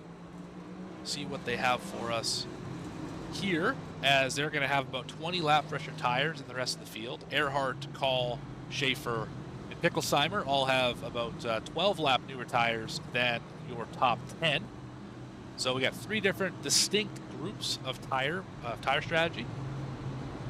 Fresh tires, 12 laps old, 25 laps old, and we'll see how it shakes out here in the top 20. Be interesting to see how they all mix, as much to your point. Tire wear at Richmond, pretty drastic. The temperature of the track tonight, not crazy high, but there's still been a pretty decent clip of tire wear from what we've seen on that longer green flag run. So those cars who have been out there for 25 laps on that set of tires really going to have to try and hold off those on fresh tires. It's a pretty significant gap and then having a middle group there who are only 12 laps into theirs, it's going to create a lot of different dynamic speeds and lines going through the corner because everyone's car is going to be doing something a little bit different depending on how much tire they've got left. That's a great way to look at it in this racetrack. You can run all the grooves. Some are more successful than others, and other drivers don't know what you're doing. You can also kind of take dynamic lines, if you will. You can run a high entry and a low exit and a low center, low exit. You can diamond the corner, enter low, slide up the middle, drive it down the corner. You can exit high, and like there's so many different variations of how you can run these lines that it's difficult sometimes, the faster car catching up to the cars on older tires. Where do I go? Where do I catch? Where do I squirt the throttle? Where do I roll off the brake pedal to not obliterate that driver in front of you? And that really does become the question, especially because everyone has their own thought of where that spot is on the track, but not everyone agrees on what that spot is. So someone might be trying to take a bit of a shallower entrance to the corner. Someone else might try and drive it in deep, and then before you know it, you're trying to drive through the guy ahead of you for the position. And that's not going to work out all that well. Big movers of the race to this point. There are two of them, have both gained 22 positions. Michael Call is one of them. Great strategy call for him tonight. No, that was not a play on words. That's his name. Chris Schaefer is the other one. He is up. Well, now it's 24 and 10, or 21, but it was 22-22. He's up 22 spots for the 23 machine. Good work for both those drivers tonight. Yeah, Schaefer's had a much more quiet run through the field compared to Call, who we saw jump up to the front of the field on the tire strategy. The 23, though, has just been slowly trucking along. He's been picking off cars where he's needed, and a little bit of pit strategies played into it as well, but he's having a really good night tonight and is slowly working his way into position. Hasn't been a great season for the 23 so far this year, but looking to try and get the ship righted here with a strong run tonight. Biggest mover in the top 10 is John Fike, up from 20th to 6th place. It's 14 positions for the number 10 machine. NASCAR store. What that says? NASCAR non-stop. How about on the side of that machine? If I could read, that would be helpful. Reading tends to be important, but much to what we were joking about before the show, they don't pay me to read. They just pay me to talk about things. That's usually why I'm bad at reading.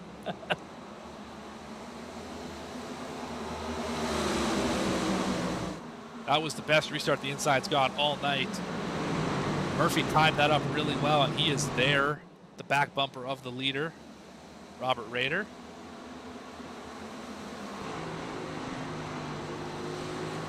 A good scrap going on there for second with Gilbert and Murphy. He's going to let Rader pull away just a little bit here on the restart as those two cars are side by side, but Gilbert clears. Now he's got his eyes set on getting back to the 53. Those two cars very much have been the fastest most of the night. And they continued to run up front, looking a little farther on back though. You see the 9 of Jeremy Burns. He's up to 4th. He's got a mirror full of John Fike right now as Fike puts it into the outside wall coming off the 4. Going to really halt his momentum there. He was just about to get a great run onto the 9 and then flips that outside wall. A little farther back, Jeffrey Israel Jr. in 9th position, right beside the Candyman, Daniel Holloway. Remember, this is the Cookies and Cream 200 candy that I'm sure Mr. Holloway enjoys. Oh, big slide for the 23. Oh, that's going to lose all that track position he just had. That's pretty devastating. He looks to fall now down outside the top 20. He's currently scored 21st, so lost about 7 or 8 spots just on that slide, and he'll lose another one here to the 48 of Johnston. That is not what you wanted to see for that machine. Big gaggle of cars here. Oh, Bresnik's around. Oh, he got turned. Saves it. 43 of Picklesheimer got tagged. He kept it forward, but it checked up the rest of the field. And despite the fact that half the field had to slow down the pacing speed to avoid, we stay green. There ought to be a big gap in the field now, and it's going to be right in front. That is the last car one lap down. Where is that big gap in the field? I actually don't see it. Looks like everyone has kind of maintained the gap. Looks like it's right in front of the 77 machine. Yeah, that seems to be where it's opened up a little bit, although not nearly as big as I thought, but it does appear to be about a second or two that's opened up here. You can see about a second and a half on the timing table there between 16th and 17th as you see Thorpe trying to track down that lead group once again. Meanwhile, up front, battle for the lead. Looks like the 22 of Travis Gilbert done running second. He's going to try and move the 53 out of the way for the lead here. A lap traffic to deal with in front of him. That's Sam Taylor. He did get in the back of the leader right there. Pushing him up the hill.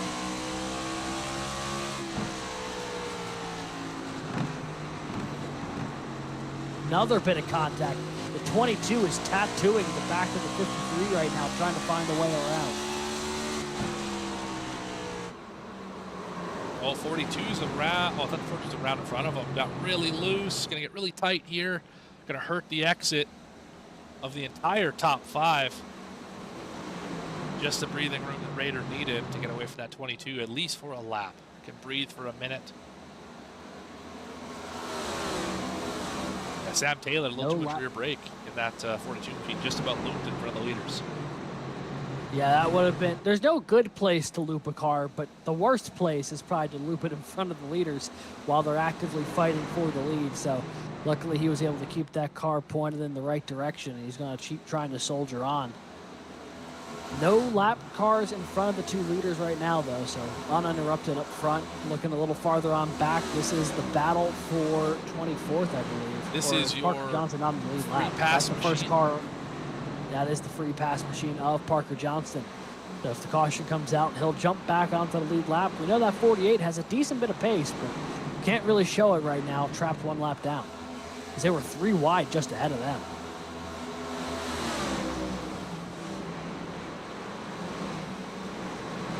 Oh boy. Getting dicey there, everyone trying to avoid the 42.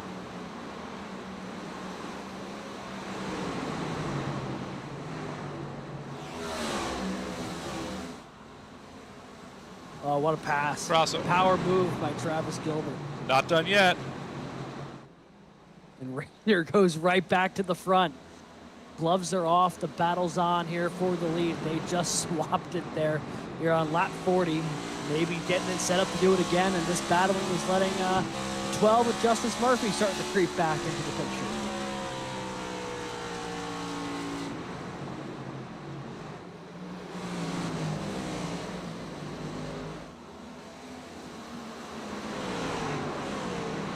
See that Gilbert really wants to roll that center and get to the back bumper of the 53. Look how bad the damage is on the nose of the 53 right there.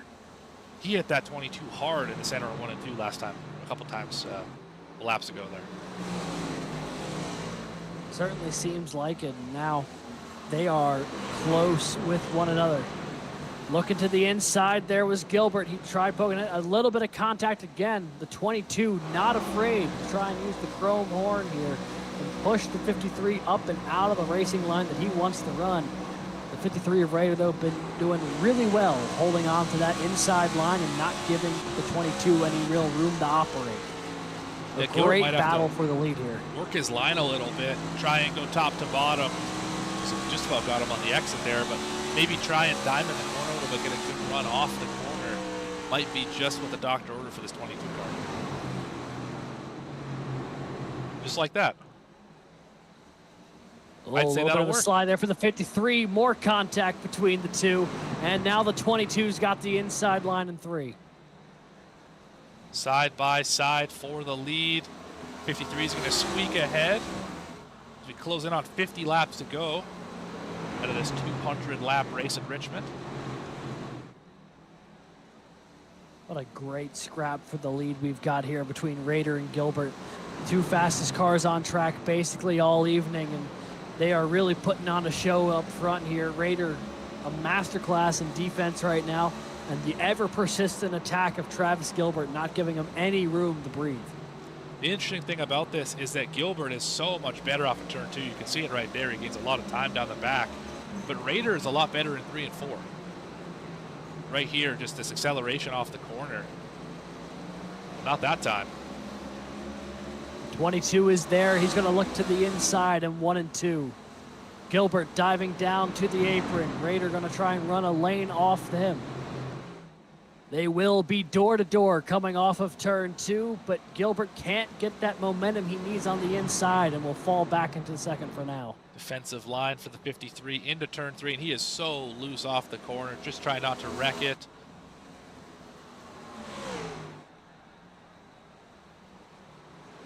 Side by side again for the lead. Again, Gilbert tries the inside. Will this time be the charm?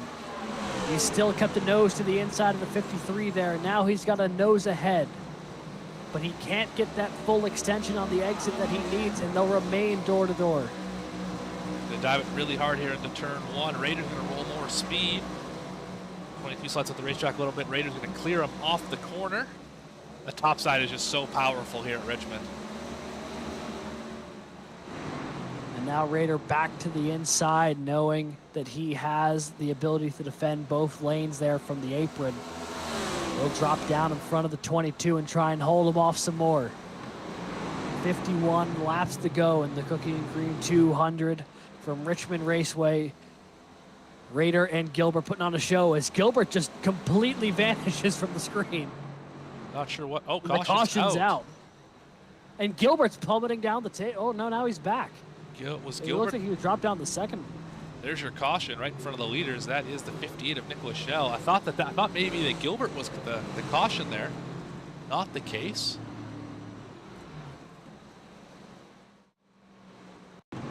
Back on the instant replay and see we're 3 wide, and that's not usually a good sign. Nope. Oh, Presley hard to the outside wall. Collects the 58 of Shell. Oh, as and they're well. wrecking afterwards. More too. contact farther. Jeez. 23's in 5-6 cars. Presley's upside down. Well, let's maybe get a gyro cam if he's upside down. That's always a fun time here.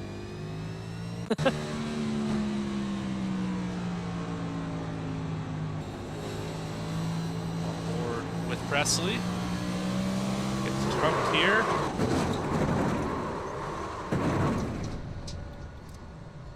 There he is. That was one of the rollovers of all time, certainly. It's a rollover in the way whenever you flip a table to put it in storage. It went over, but about as gingerly as you could do it. Yeah, that was not a Ryan Priest-like rollover, that's for sure. That was just one of the regular vanilla rollovers. Leaders coming Standard off pit issue. road. Little strategy play here. Tyler Harrison, 2 tires, up to second.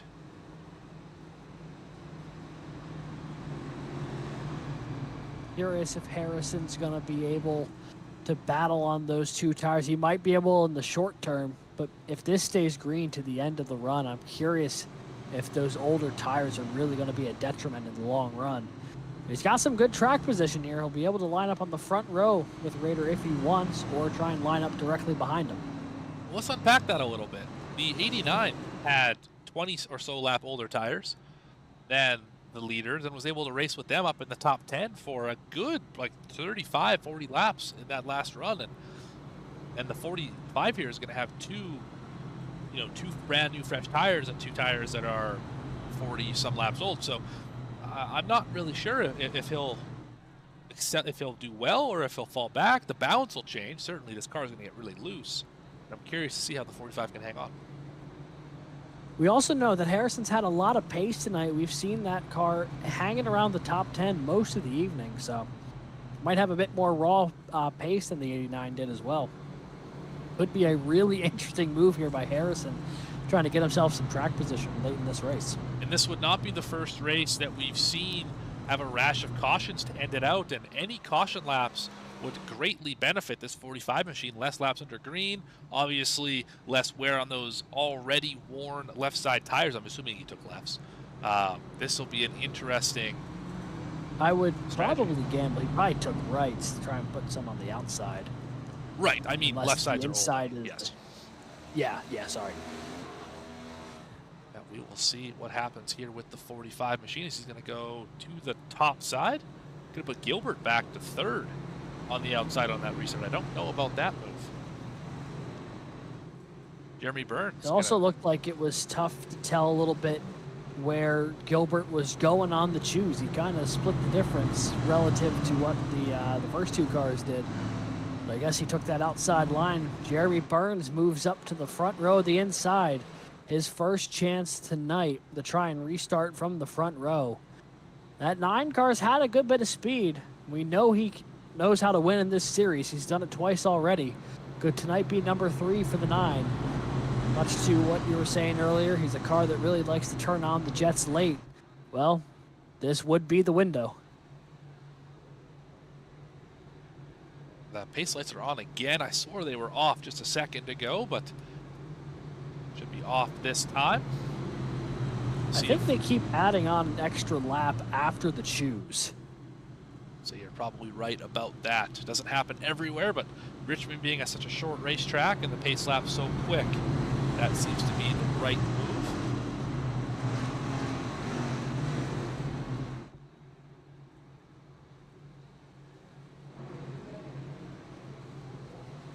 Curious to see what will happen now as well. This is the closest that the number 10 of John Fike's been to the front tonight. Second car on that inside. He's had the charge up from 20th. Now knocking on the door of the lead. Steadily working his way through this field as we're going to turn him loose. Robert Rader, great launch. But Burns is right with him. Burns got a great launch from being that inside car. He's going to take second. Yeah, he didn't have the best jump as far as time, but the tires were automatically glued to the ground the moment he hit the throttle. There was no wheel spin for the number 9, and really got up to speed quickly to close the gap back to the 53. Harrison and Fike gonna battle it out here for third. Gilbert marred in traffic. He's gonna look to the inside, maybe make it 3 wide in the 1. Fike did not give him a lot of room at all. And as that battle continues, oh, he's sideways. The 10 and the 53. And Cars are piling into the outside wall. Oh no, it's the big one at Richmond. Oh no, it's a parking lot on the backstretch, folks. Candyman's in it. 10 got turned for his efforts. 39's in it again. Oh geez, we have a lot to unpack here. Yeah, this will probably be several replays worth of going through this because multiple cars in the top 10 were involved. A whole lot of cars get stopped up on the backstretch. Just an absolute mess from start to finish there. Let's start with the obvious one. This was the 10 machine. We're already spun around here. Let's go back one more. There is... Starts with him and Gilbert. Mr. Fike. It'll be turn 2 this next time. Fike gets a great run. Sorry, Gilbert gets a great run. Goes elevator move here. And then Fike blocks him all the way down into the corner. And right there says, I don't think so. Around he goes, and Rader's already spinning at that point. Linz gets into the side of the 10. That is that portion of the incident. Let's ride on board, maybe have a look at what happened to the 53, because he just seems to get loose on his own. But that car is destroyed. Front end's killed. Yeah, that might be done for the day. Yeah, it is. That is not turning anymore. Oh, boy. Let's replay. What a real shame with how fast that car's been all night. He was the leader. Oh, loose into the corner. Just and then lost got it. obliterated right there. Oh, man. The Candyman just piled into him. Obviously not his choice. There was 3 other cars going with him, but the nose of the 21 that ultimately makes contact with the 53 amongst a host of other drivers who get collected in that one. Trying to figure out how the 21 gets collected in there. I think it's just everyone trying to check up, avoiding the number 10. And then as they all try go around, oh, it looks like the 18 got in there and lost it. And everyone piles in. The 15 involved in another one tonight that he can't really control. I saw the 43 was in it as well. Let's look from the bird's eye what happened to this machine. Be in the next corner. Riding around here behind Michael Call. I believe made it through this incident all right, actually. There goes Call. And yeah, just a little turn from the from Kevin Orlando Jr. Not a big deal there.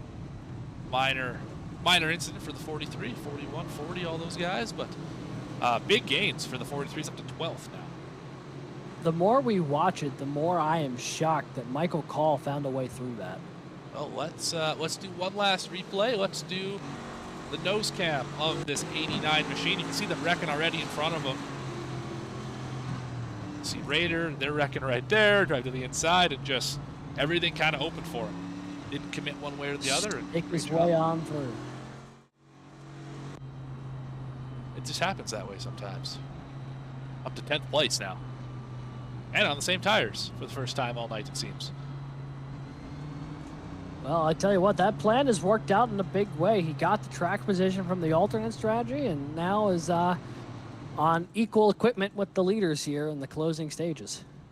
And we have a completely new race. Obviously, Robert Raider was one of the two best cars out here tonight, along with Travis Gilbert in the 22, but Jeremy Burns is leading this race. Tyler Harrison alongside him, that two-tire strategy still working. Loveland, Gilbert, Murphy, Israel having his best run of the season. Michael Bennett having a terrific run. Trevor Keith has rebounded from that lap 1 incident. Michael Call, Grant Thorpe are your top 10, as you can see on the left side of your screen. This has suddenly opened the door, I think, for Jeremy Burns or Tyler Harrison to potentially stamp this race as their own late in the going here. Neither of them have been the fastest two cars all night, but now they have Gilbert behind them. They've got the track position they need, and the 53 is off track after leading the most laps here tonight, at least up to this point. Huge opportunity in front of Burns and Harrison. Burns looking to make it 2 in a row after winning last week at COTA. And for Harrison, this could be a big turnaround for his season. Tough start to it. He's been running better the past couple of weeks, 2 top 10s in his past 3 races. Maybe trying to stamp that with a win here tonight. Yeah, things pointing up for the 45 machine, and obviously the 9's been on top of the world this entire season. He's won 2 races already. Looking to go 5 in a row for Element X Racing. Green flag is out, and there goes the inside line once again. Jeremy Burns and Gilbert, great launches. Oh, we got Rex in the back. Oh, Likens. Oh, no. Another That's going to pile up a couple cars. big incident. They're still wrecking behind him. Erhardt's in it again. That car is destroyed. 20's in it. I saw this happen live. Not exactly sure what caused the 40 car to get sent to the inside wall, but he hit it with a lot of pace. It looked like he got maybe a little bit of help from the 84 of Hudgens, and then clips the outside of pit road, and that's what really sets things off, because it forces the 40s back up to the racing line. And as everyone's just trying to get back up to speed, there is just nowhere to go going into the entrance of turn 1 when you have a car shooting up the track from the exit of pit road like that. Yeah, it was partially the 84 on the back bumper of the 40 and partially the 77 with a bit of an early setup from the corner. Made Likens get hard on the brakes right there. Gets on the brakes, it's pushed even harder, and 84's in it. Yeah, a bunch of cars involved. 8 got, unfortunately, damaged in that, so did 5. Oh, the 24 again. Al's continues to just find his way into wrecks that happen in front of him. It has been a challenging night for the 24 machine. Yeah, there it hits 2 cars. There goes the front bumper. Oh, the front's gone again. The 3rd time tonight. Oh, man. Sir, do That not pit walk crew under any needs chandeliers a today. bonus for every time that they tape that thing back on.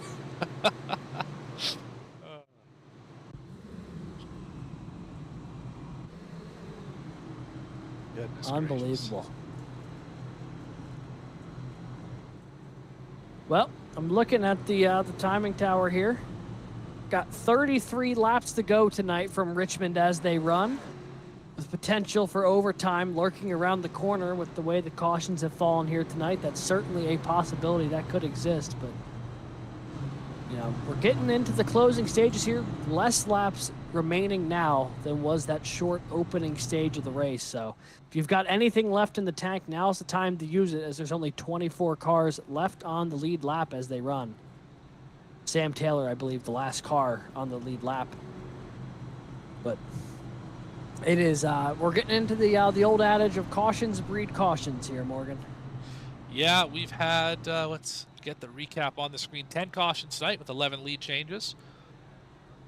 So not too bad, averaging about 17 laps per run, which is what you would expect at a short track like the Action Track.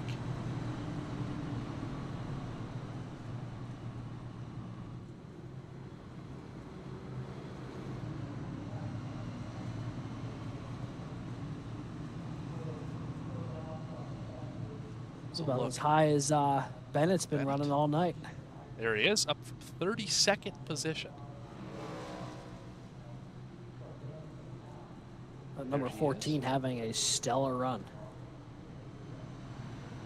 See if he's in the Discord. Maybe we'll bring him in for a chat. I do see him. I'm going to go grab him and bring him into the broadcast booth. Michael Bennett, Morgan and Alex up in the booth. You got a copy? Yes, sir. How's it going?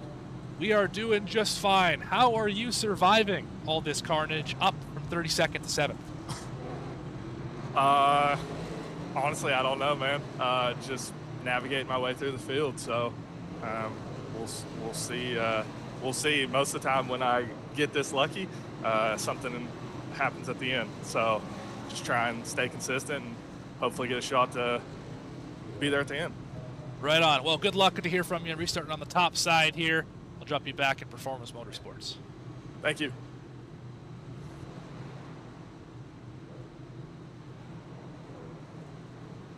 It was locked. He's in mayhem now. Oh no. Got to unlock your chats, drivers. You want me to interview you and then put you back where you're supposed to be?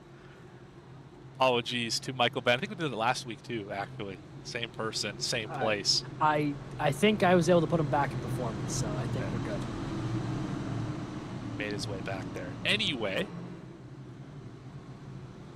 set up your restart here. Jamie Burns gonna restart first. Tyler Harrison alongside. Travis Gilbert, Justice Murphy, James Loveland, your top 5. Michael Bennett, we just talked to him.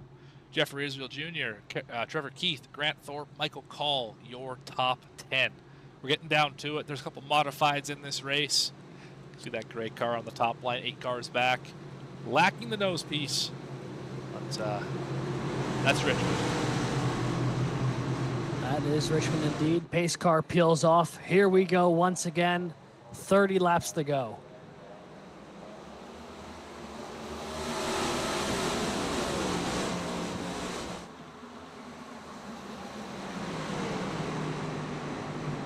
Good start from Burns here, holding on to the lead. Gilbert and Harrison going to battle it out for second. Whoever wins that battle is going to have the privilege of trying to track down the 9 for the lead here. A little farther on back, Loveland and Bennett going to battle it out for 5th.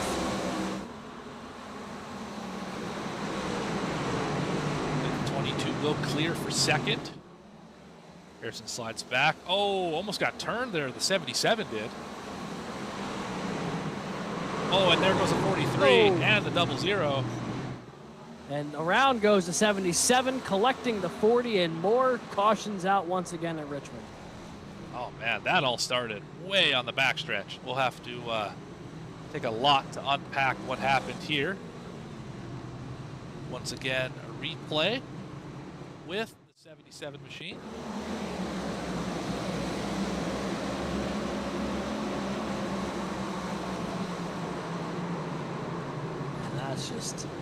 That's tough. I mean, that was a wreck that started at the exit of turn 2, but didn't actually begin spinning people till the entrance of turn 3. So we'll go back a little bit farther here. See what caused him to get so loose out of turn 2. Because he ended up all the way down there, and Israel got a compromised entry. Just loose for some reason. Hit the brake to straighten it out, and then obviously we all saw what happened from there. Just a bad angle for the entry, and no one can really avoid him. Fikes into the side of him, and yeah, big issues. That's a really tough break for the 10 of Fike. I mean, he had been battling so well up toward the front of the field all night, and now the past 2 cautions, the 10 heavily involved in it. It seems like his night's starting to get away from him here, really not of his own accord. It has been a tough race for a lot of these drivers. A lot of attrition here tonight, as that was, I believe, caution 11 matching number of lead changes we've had this evening to look high above Richmond. We're going to take a quick commercial break. Back right after this.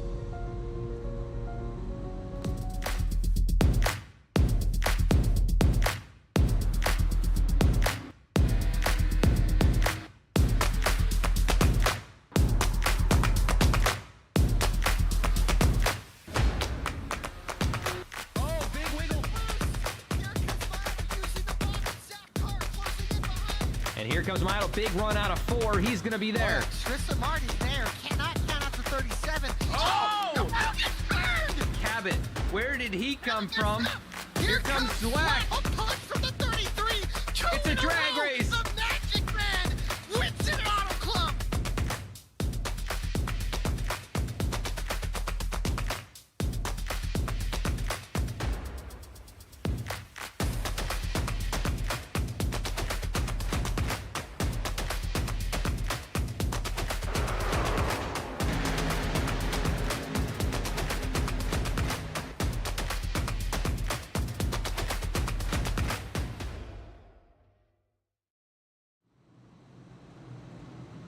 Welcome back, everybody.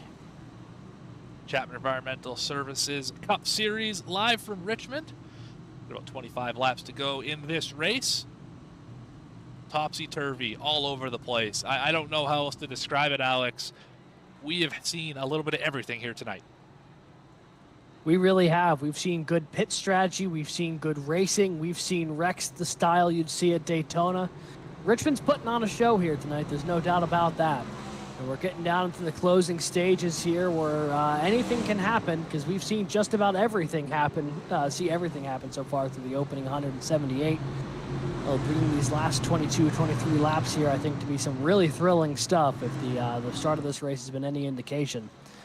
Good battle going on. It'll be Burns and Gilbert up front. And Harrison, with all these caution laps, still sticking around on the two-tire strategy. That is for sure. And I'm going to put you on the spot here for a second. Who do you like in this race? If you had to pick a driver right now to end up in victory lane, who's it going to be? I understand that the 9 of Burns has got the lead, but that 22 was so fast at the middle of this race. I think if he just gets a little bit of a window to go one-on-one with Burns, I really like Travis Gilbert's odds here tonight, if he can get that opportunity. However, since he's not controlling the restart, he'll have some extra work to do. And we haven't had very many long runs since the middle of this race, and that's where the 22 really seemed to thrive. So I'm not sure if he's going to have the time, but if he does, I really like his chances tonight.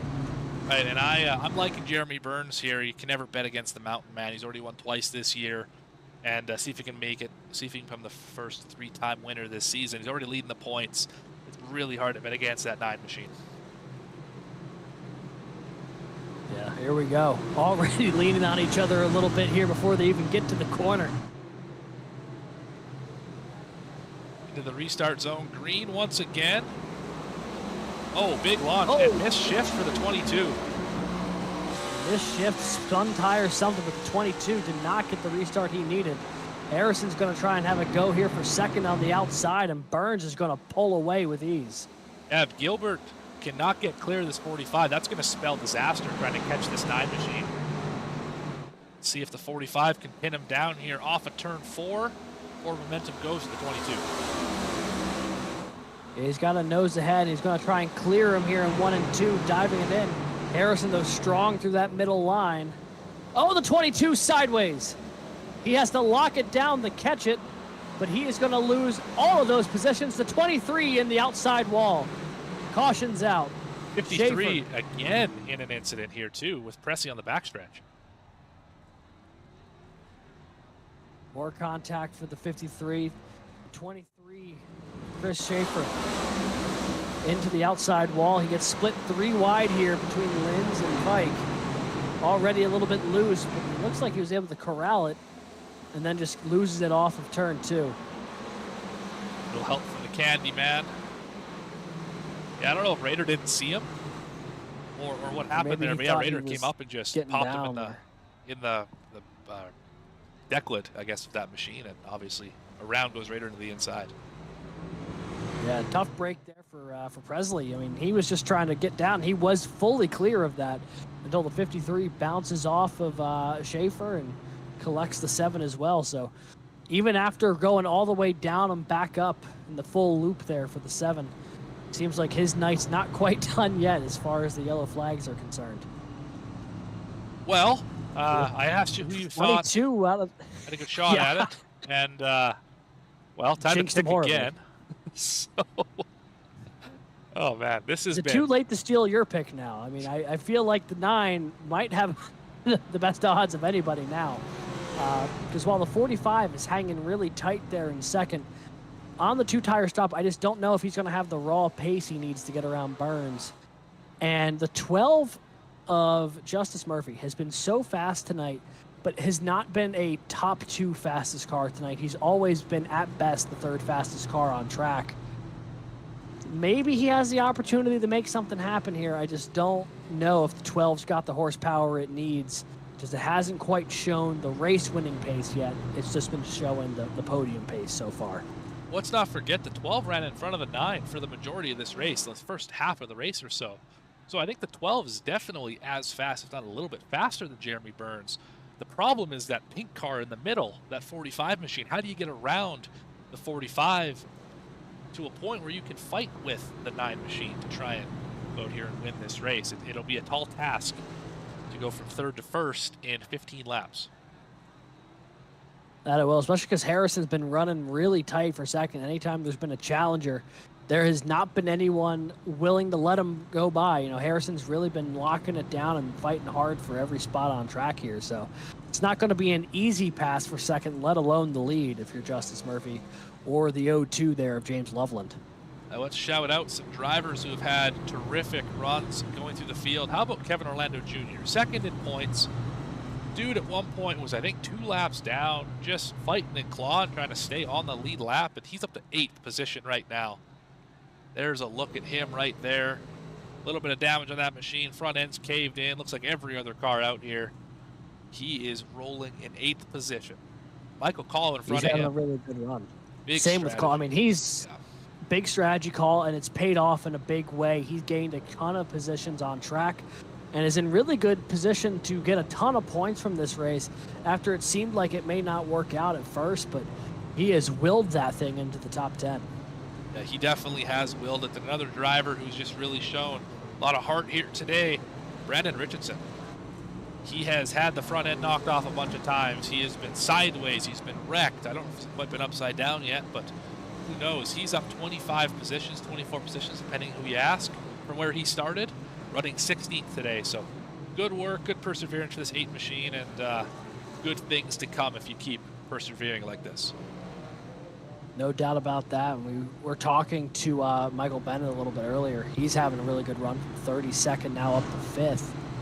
He's having a pretty good jaunt to the front. And the number 15 there of Trevor Keith qualified well, but has been in just about every wreck you could imagine tonight, and yet somehow is continuing to will that car into the top 10, almost the top 5 here. Currently scored in 6th. That 15 has been battered and bruised, but continues to soldier on. If I'm not mistaken, he was caught up in that lap 1 incident, was he not? Where he got put up into the fence with Dave McDonald.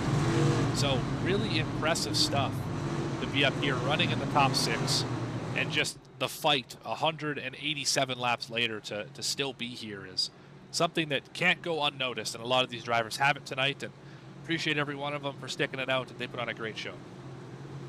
That they have, but it's not done yet. The most thrilling part still to come here. It'll be 13 laps to go in just a moment when they hit the stripe.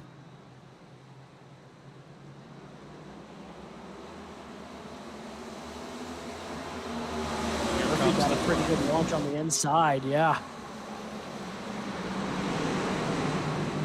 He is right there on the back bumper of Burns, coming off of turn 2 onto the backstretch here. Well, we're wrecking Good in the back. opportunity for Justice Murphy, and there is a more collateral damage behind. Cautions out once again. Another 6-7 cars piled up here. Cautions, breeding cautions here late at Richmond. And every lap that ticks away gets Jeremy Burns that much closer to the green-white checkered here. He's been really good on these restarts. 58 and 49 is where this thing happened. 23 into the side of the 49. Just like an early incident we saw, 24 down into the 58. Oh, the front's off again on the 24 for the 4th time tonight. It's got that boomerang nose. I don't know what else to say. It disappears, it comes back, disappears, it comes back, but the 24 has been caught up in a lot of stuff tonight. He's really wanting to get out of Richmond, Virginia. Yeah. So is the front of his car, apparently, but they keep putting it back on whether it wants to be there or not. But a few takers down pit road, a lot of the cars that got battered in that wreck. And next time around, we'll only have 10 laps left in this race. Jeremy Burns, Justice Murphy, your front row most likely when they hit the choose. Unless Murphy decides to try and slot in behind him. Tyler Harrison, though, each caution gets him that much closer to a great finish there on the two-tire stop.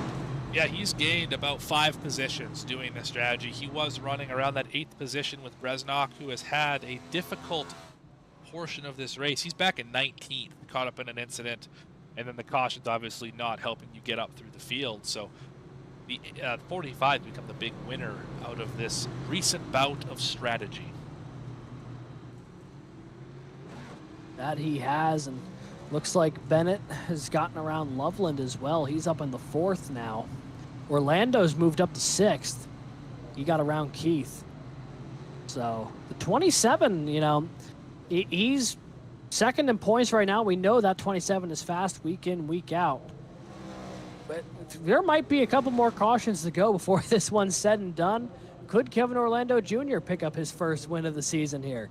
It seems a little far-fetched, but every time there's a caution, he finds himself a position or two closer to the front, and I'm not convinced we're done wrecking yet. I mean, the leader wrecked on his own earlier, right? Like, anything can happen in this race. Anything has happened in this race. This is one of the wildest iRacing events I think I've ever broadcasted, just with the sheer amount of what is happening. The Racing Revolution Chapman Environmental Cup Series has put on a fantastic event here tonight, and we've still got 8 laps to go. That we do. And remind the viewers at home, and also myself, with this being the first Chapman Environmental Services race I've had the privilege of broadcasting with you, it 3 green-white checkered attempts? It sure is. 3 green-white checkers, and at this rate, we might just use all of them. It's certainly a possibility. I mean, they are burning through the yellow flags at rapid rate here. Should also just point over out 20 cars remaining on the lead lap. something we haven't touched on all night. There is a prize for winning this race. $25 goes to the winner. That is enough to buy this track and one more if you had to buy this one this morning. Also, least incident points, which that graphic is not working, so I don't have the ability to show you. Least incident points in this race earns $10, and oh boy, would they have earned it tonight. That they would have. I was going to say maybe the graphic isn't working because it doesn't want to try and compute how many incidents there have been out there on track tonight. May have just started counting and gave up. Computers have limits too. That they do, but looks like everything's starting to get stacked back up, and I believe they'll turn the lights off on the pace car this next time around, which means when they go racing green flag conditions again, it would be 6 laps to the finish. Is that too long of a window before another caution is the question. The way they've run the past 30 laps, it might be. Well, you don't ask the easy questions, do you? I never get paid to, so you know, it'll always be the hard questions that myself and no one else has an answer to until that happens. Well, we can't quite predict the future here at V-Speed, but we're sure gonna try. I think they're gonna run green to the end. I have faith in this field. A bunch of great drivers in here. And let's turn them loose here into turn number 3 and see what this field can do. So look at Bernie holding the flag up.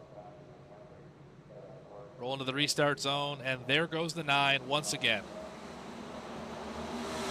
He got a good launch. The 12 didn't get quite as good of a launch as he would have liked, but he's going to be able to try and close in here. Harrison on his outside is going to get around the 45 here, I believe, coming off of turn 2. Once again, Murphy settles in the second. His eyes pointed forward. Going to see if he can track down Jeremy Burns in the closing laps. He's 5 moving. laps to go from Richmond. Great run off the corner. We're down to about a quarter second. Burns goes really deep into the corner. Murphy gets a good run off the corner. Oh, and around goes the 27. Oh, it's Orlando Jr. The 27 around has the whole field stacking up. Oh, there goes the Candyman once again. Oof. Yes, there's Gilbert's in it.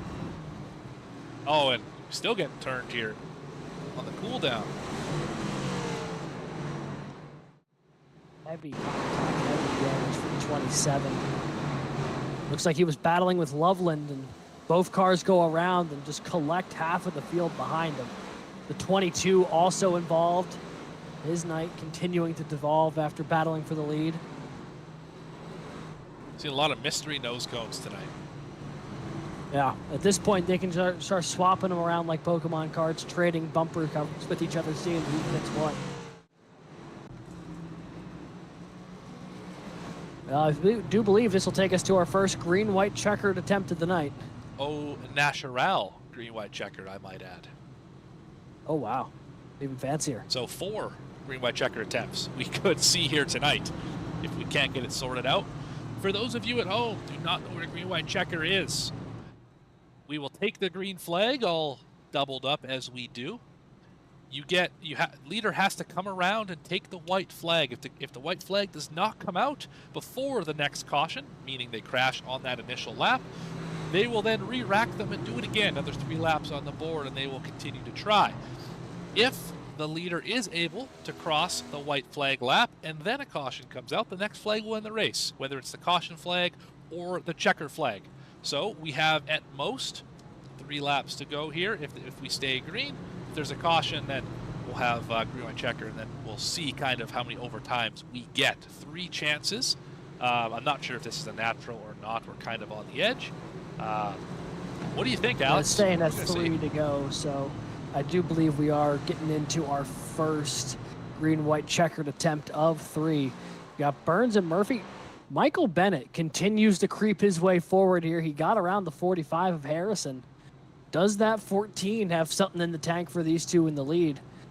You know, you got Harrison and then Call, and against all odds, the 43, Dylan Picklesheimer. I've seen that this car has been spun around 7 times, I feel like, tonight, and yet somehow it is in the top 6. I was thinking the same thing. I've seen this car sideways more times than it's been straight tonight. Not of his doing, just loose everywhere and hit in every which way, and he's sitting here in 6th position, could gain some more. The 15, look at how wadded up that machine is. Like, that thing's got dents everywhere. He's running 7th, Trevor Keith, that is. Israel's still up here. Linz is still up here. The 18 still in the top 10, and we just crossed over lap 200, meaning we are going into overtime here on V-Speed. Little free racing to add on to your free racing. Don't forget to like and subscribe. Hey, what's better than free? Double free, man. More free. But you're looking at the cars in the top 3, 4, 5, 6-ish here. Really, it's going to be a battle between Burns and Murphy, and then if Bennett's got something in the tank that we haven't realized yet tonight. He hasn't had, this is the best he's run all night. He's going to go to the high side. He'll be on the front row. Murphy tacks in behind Burns. So the 14 of Michael Bennett going to have a chance here on the outside to try and make something happen. Tell you He's what, up this is 30 positions from where he started. 30 positions. This is shaping up a little bit like that race on Sunday. It had a maybe controversial finish. We got to restart within 3 to go. You know, maybe one car rolls into the zone a little bit, and we'll see what happens there. But this is the best shot the 14 has. This is the only shot the 14 has. He has got to make this restart count. He's probably not going to get another one. Which means lights will be coming off on the pace car, this time by the attempt at a little overtime action here on V-Speed. Chapman Environmental Services Cup Series. Gonna try and settle this one here at Richmond. Jeremy Burns, Michael Bennett, that front row. Justice Murphy, Tyler Harrison, row 2. Harrison, all these caution laps, is keeping the 45 in the hunt. Those old tires on the left side of the car are probably screaming at him right now, but right now, this is the horse you rode in on, and you're going to try and make it work to the very end here. Yeah, you got what you got. There is no question about that. I don't think Here we go. I don't think my headset audio works, actually. I think it's just you. Oh, very fun. Green flag back in the air.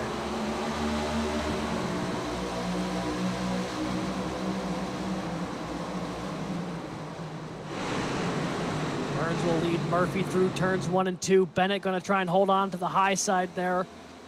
But coming through 3 and 4, Jeremy Burns, Justice Murphy, and Michael Bennett. Bennett tags the back of the 12. He's sideways, moving up the track. Everyone's scrambling. They cooked the white flag, I believe, though. White flag is out.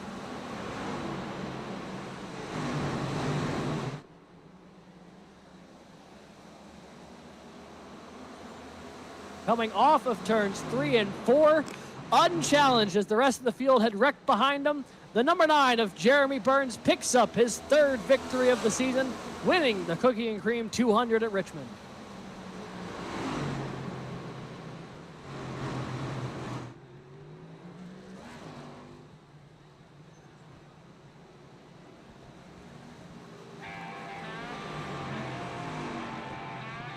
Jeremy Burns picks up the victory. Had to turn on the jets late, but wins his 2nd straight race. He won at COTA last week, wins again tonight here at Richmond. His 3rd victory of the season. He had the points lead coming in, and it's going to be even higher now as he was able to hold off the challenge from both Justice Murphy and Michael Bennett and bring it home for win number 3.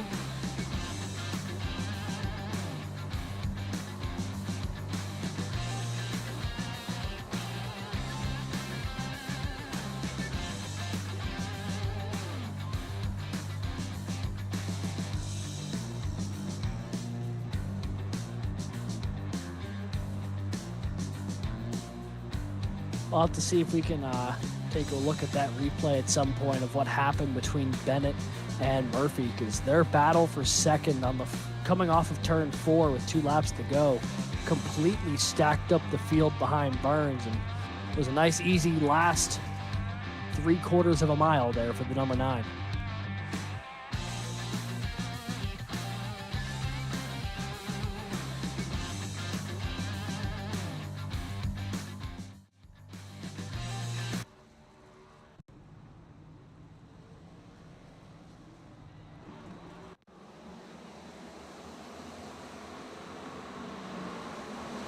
You can see the replay here. This is the replay of the green-white checkered. So you see the pace car peel off. And it seemed like for a second, Justice Murphy was going to have a chance to battle Burns on the final lap. And then contact between him and Bennett checked up not only themselves, but a bit of the rest of the field.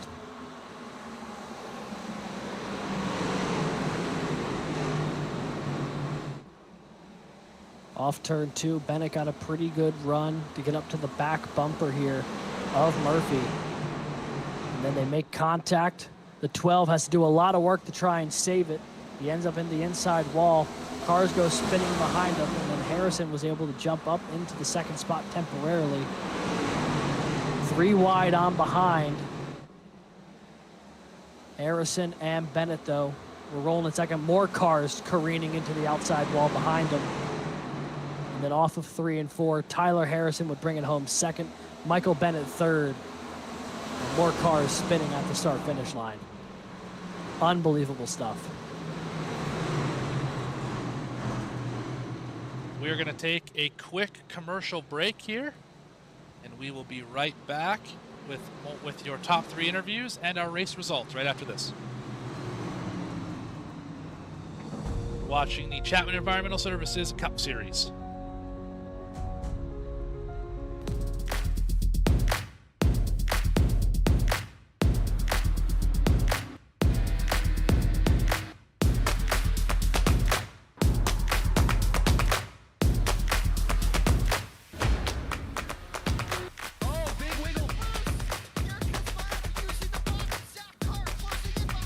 And here comes Milo. Big run out of 4. He's going to be there. Tristan Martin's there. Cannot count out to 37. Oh! The ball gets burned! Cabot, where did he come from?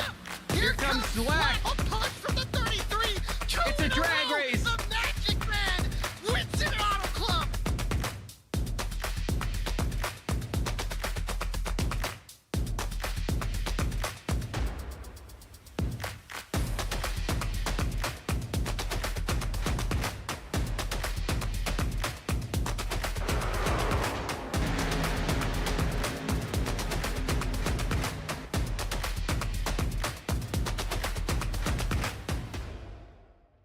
So Chapman's been around for 32, almost 33 years.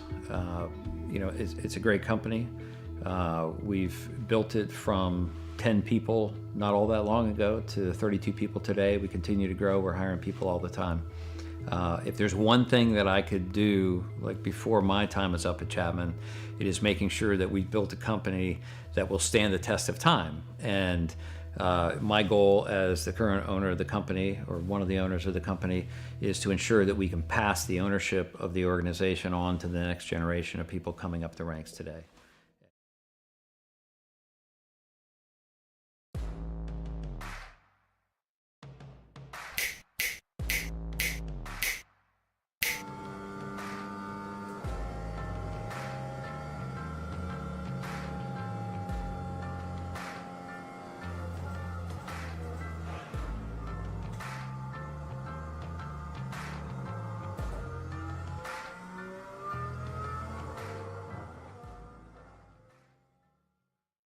One area of our business where we impact the local communities pretty heavily is the school systems. So we work for school systems all over the northern part of the state of New Jersey. We operate their water systems, their wastewater systems. We do a lot of their permitting and compliance work, and we ensure that the water that the kids drink is clean. We go out and do the sampling to ensure that it's not contaminated. And we also treat the wastewater that's being generated at a lot of these facilities as well before it gets discharged to the environment. So we are supporting the local community through supporting the boards of education and the local school systems. All About Bugs Tennessee Pest and Termite Control is all about family too. Our family-owned business has successfully been in operation in Sevierville and surrounding areas for almost a decade.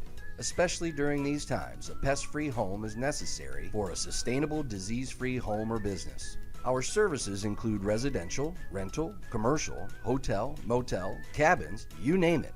Free quotes and inspections for new customers, and most of our services are contract-free. Our All About Bugs Tennessee family is devoted to delivering the best possible pest control service with a friendly smile. Contact us at 865-453-5574 today. If it's bugging you, you should be bugging us.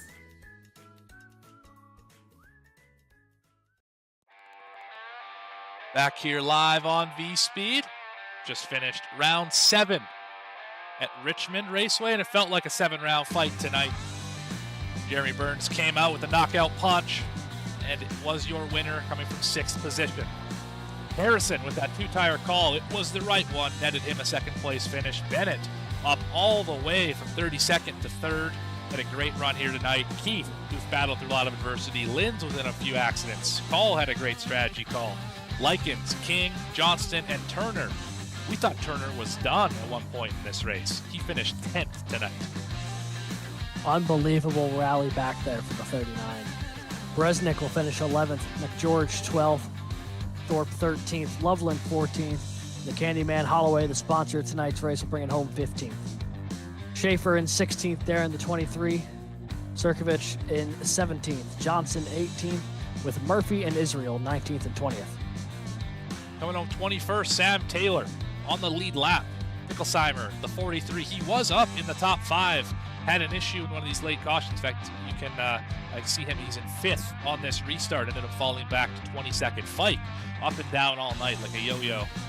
Finished 23rd. 24th was Gilbert. He ran really well, led a lot of this race. Finished 24th. Shell, Orlando, Erhardt, Lancaster, Berger, and Reinstedel all laps down. That is 25 through 30th. And the rest of our field tonight, Richardson, Alves, Presley, Rader, and Hudgens, 31st through 35th. A particularly tough blow there for Rader, who was so strong most of the night here. Forget, Nail, Diaz, the 54 of Caleb Gilbert, and Tay McDonald rounding out the rest of our field here tonight. In the 40-car field, a lot of cars with a lot of battle scars at the end of this one, Morgan. You are absolutely correct about that. And we are going to get to our interviews now, starting off with third place. There is Michael Bennett. Let's go get him up in the booth here. Michael Bennett, it's Morgan and Alex in the booth. Do you have a copy for the second time tonight? Yes, sir. How's it going? Well, probably not as well as you are, although I'm doing just fine. Apologies for the issue with getting you back to Performance Motorsports. Need to unlock the chat, good sir. Gotcha. I will let Nick know that. All right. Well, you ran third tonight, started 32nd, and I wouldn't even say you ran third. I don't think we said your name until lap 150 in this race. How did you get from the back to the front, avoid the melees, and work yourself up here? Sometimes you just have luck on your side, man. It was, C car here, drive over here. And that was pretty much the strategy, try and stay out of trouble. And that's kind of what we did. Well, you sure did a great job at it. Got slurp sodas on the side of that machine. And I'm just flabbergasted by this race here tonight. I think we had 14 cautions, maybe more than that. I lost track at one point in time. And matched your car number, in fact, I believe. Right. So you restarted second, actually, outside of the of the 9 on this last restart. You got a little help from the 12 into the corner. What's going through your mind as you're trying to chase down the 9, but you're getting turned by the 12? So I think you have that backwards. So I hit Justice. Okay. Yeah, going into that turn, he had got me going into one. He got a way better jump on me than I wanted to have. Dropped back to third, stayed on the outside, and then going into 3, I had caught back up to his bumper, and when I went in, it was a mixture of a couple things. I braked late, last lap, but I thought I had gotten the car slowed down enough. Going through the center of the turn, the car felt really good. I just had more speed than Justice, and I got into the back of him. So you hate to see, I hate being up here on a podium, and that's how it happens. Justice ran good all night. He deserved second place, and I took that away from him. So it's kind of bittersweet being up here. Right. Well, on that note, which is a tough one to segue into. Thanks, Michael, for this one. Sorry about that. I had to get it out there, though. Okay. Well, I'm sure Justin Murphy appreciates that, as I do see he ended up finishing in the 19th position on the lead lap after that tangle. Anyone you want to shout out or thank for this race tonight? Shout out to Slurp for putting the logo on the car. Shout out to my teammates at Performance. Maddie wasn't here tonight. Alex had a pretty tough run, and Nick got into some trouble early, but Nick kind of stayed with me. Was talking me through those last couple laps, so huge shout out to them. All the league sponsors, everybody that makes this possible to come out here and do. You guys in the booths, you guys do a great job. And all my family watching in Pennsylvania, in I believe North Carolina too. Stacy, my grandma and grandpa. Finally got onto a podium so they could get an interview. So feeling good tonight. Right on. Well, soak it in while it lasts. This third place finish. This is, I believe, your best finish of the season, if I'm not mistaken, right? So far, yep. Right on. I like that. So far, you're going to win one yes, yet. Good luck, and I will put you back down in the waiting room. Congratulations on third place tonight, Michael. Awesome. Thanks, guys. All right, that was your third place finisher, Michael Bennett. We are going to move to second place, and Alex has caught up with Tyler Harrison. That I have. We are here with the number 45 driver of Tyler Harrison. Brings it home P2 tonight. First of all, I have to ask, the scene in chat, is it your birthday today? Yes, it is my birthday. 29, Happy birthday. The year of, thank you. Yes, the year of Kevin Harvick RCR.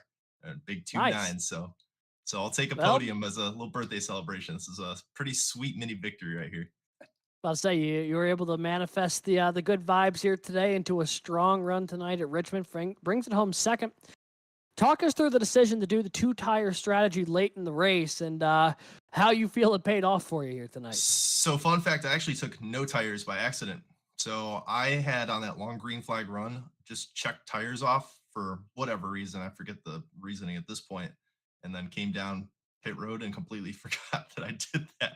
So I made up track position by accident, but that nice stream of cautions that we had there at the end really helped me kind of conserve my track position because there were about 5 or 6 guys that were definitely faster than me. So big mistake, just played into big luck at the end there. I'll definitely take it. Wow, okay, yeah, you fooled me. I was about to say, wow, the two-tire strategy working pretty well. We were talking about a good chunk at the tail end of that race, but if that was the no-tire strategy, then that's even more incredible that you were able to keep that thing together. Also want to ask you about the last couple laps there, the last green-white checkered attempt. You were rolling off fourth, battling goes on in front of you, and the whole field splits. What was going through your mind there when second and third start wrecking in front of you? I'm getting collected. That was it. I'm getting hooked into the wall, and that's gonna. Because man, I don't know if you guys have paid any attention to how the first few races of the season have been for me. I think It's been tough. I've seen, yeah. I've literally had every stream of bad luck possible, right? So that was just going to be another checklist off of the book right there. But thankfully, the 14 car, got up into me, but that was okay. It was slow enough contact to keep me to the outside. And I just luckily made it through it, right? So finally just got a day where luck played into my side, but definitely thought I was going to get collected in that, and very glad that I did, for sure. Yeah, now looking at the results here, since you mentioned it, tough start to the season for you, but of the last 4 races, couple top 5s and another top 10 to boot, are things starting to finally turn around for you here as this season starts to get into the middle of it? Yeah, I hope so. I mean, it's painful because I've had speed at Bristol, Vegas. Again, I could be here for about a half hour with you guys telling you about what's gone wrong over the last few races, right? But I've just had the speed to at least get into the top 5, top 3, even on a few races. Just haven't been able to put it together. So we just need to keep this momentum going. We have a nice off week coming up, and Texas is a really good track for me. The guys at RR know what happened last season. Last time I was on the pole at Texas, so hopefully I don't have a repeat of that and can finish on the pole, when we go into there next week. So got some really good tracks coming up, hopefully to keep this momentum going and, put myself in a position to get a win to lock myself in the playoffs. That'll be a huge, huge stress relief if we can get that done. Well, wishing you the best of luck for that. And once again, happy birthday. Anyone you'd like to thank or shout out here tonight before I let you not only celebrate the podium, but the rest of your birthday here? For sure. Yeah, thank you so much to Recharge Rally, first and foremost. AJ and Ryan sponsored Coda in Vegas, and unfortunately I didn't have an opportunity to come up here and talk to you guys about that. So thank you so much to them for sponsoring me and the last couple races there. Mr. Detail, of course, that's been on the card tonight with the invert paint scheme, the pink and black, and then Cars and Wings, Avent Studios. Shout out to my amazing girlfriend. Always appreciate her being supportive in the chat for me and everything that she does. I mean, we're going to be going to Las Vegas in real life because of her for the NASCAR race, and she treated me to an awesome birthday and is just super supportive of everything that I do. So I legitimately cannot thank her enough for understanding and being as supportive as she is as me. Of course, the series sponsors that sponsor Recharge Rally, of course, or Racing Revolution, of course, and you guys over at V Speed do an amazing job broadcasting. Stoked to have you guys on board here, of course, and yeah, I think that's about it right there. Awesome.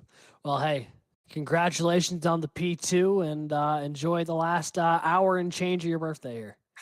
Thanks, man. Appreciate it. Alrighty, and that is our second place finisher here tonight, Tyler Harrison in the 45 machine. The two-tire strategy that we thought, actually the no-tire strategy, and it worked out even more miraculously for the 45.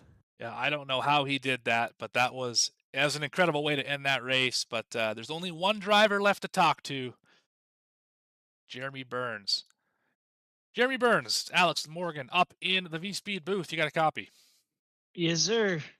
Well, you found your way to V-Speed Victory Lane quite a few times here in the last couple weeks. You were Mr. Left and Right last week. Now you're Mr. Break and Turn Left this week. What happened? How? Just tell me how this happened. Well, so it's because the top two guys, ran into trouble tonight, and Rob, he just kind of lost it on his own, and that was a weird scenario. I was in second, and he lost it from underneath of him, and then he got smoked by somebody coming through turn two. But then I knew that the only one that I really had to worry about, at least at the time, was Travis Gilbert, and I did a little gamesmanship on the restart, just trying to time it out differently so that he couldn't get a pattern on me to where he could get an even jump with me. But overall, just once we got into that position there in the front, we had to execute the restarts and had to execute turn one. And I don't think there was any time coming out of turn two when I was the leader where they were within a tenth of me to where they could be in striking distance going into 3 and 4. Strategy was on point, just kind of followed the crowd, and some people got stuck 2 laps down because they pit a little early. And I've been here long enough to where I know that more than likely we're going to get a caution with people trying to pit. So being able to execute on that and execute on restarts when I wasn't in the lead, and I executing on the choose cone, just not making any mental mistakes, just being locked in for all 200 laps. That really, when you run a complete race like that, it's really hard not to get a really good finish. So overall, just it was a perfect night. Especially, I'm an hour out of Richmond, attending Longwood University, so it felt really nice to get the hometown win. Yeah, and you did a great job tonight. I mean, obviously you didn't run outside of the top 5 or so all night, other than maybe a pit strategy here or there. But yeah, you were always up there, and I think I said at one point, there's 4th place Jeremy Burns doing Jeremy Burns things, just riding there, and all of a sudden you show up as the leader when carnage around you happens. You just have a way of keeping calm through these incidents, and any idea why is the mountain man so calm in these kind of situations? So, I mean, I've been here now for, oh gosh, this will be my 3rd season, I think. Yeah, 3rd season here. So I've been around it a time or two, and I also race in the college series as well, where chaos ensues, almost every race.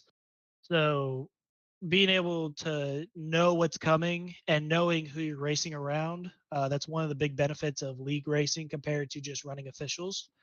Um, like for example, Rob's gonna run you really difficult, and he's gonna run you really hard down to the corner, and you got your aggressive guys like Travis Gilbert, and they race clean. It's just that their persona when they go into the corner, whether they're going to be on your bumper or they're going to try to set you up for a pass. So being able to do that and kind of know who you're racing around, and being able to come up with counters for that, right? And putting yourself in a position that doesn't put you at risk for losing a lot of points. You got 40 guys that show up on a weekly basis. So the difference between you getting a top 5 and wrecking out and finishing 35th, it's a big amount of points, and that adds up throughout the season. So especially during this first stint, I know we have an off week next week, but being able to put together 3 almost perfect races here in this first stint is exactly what we needed to kickstart the season. I can't wait to see the gap that we have now in the points. But yeah, looking forward to this off week and getting back to it at Talladega. Yeah, it should be a pretty good gap, as I don't see the 26th Kevin Orlando Jr. finish tonight, so that should really help you out in the points, like you said. Who do you want to shout out or thank for this big win here tonight?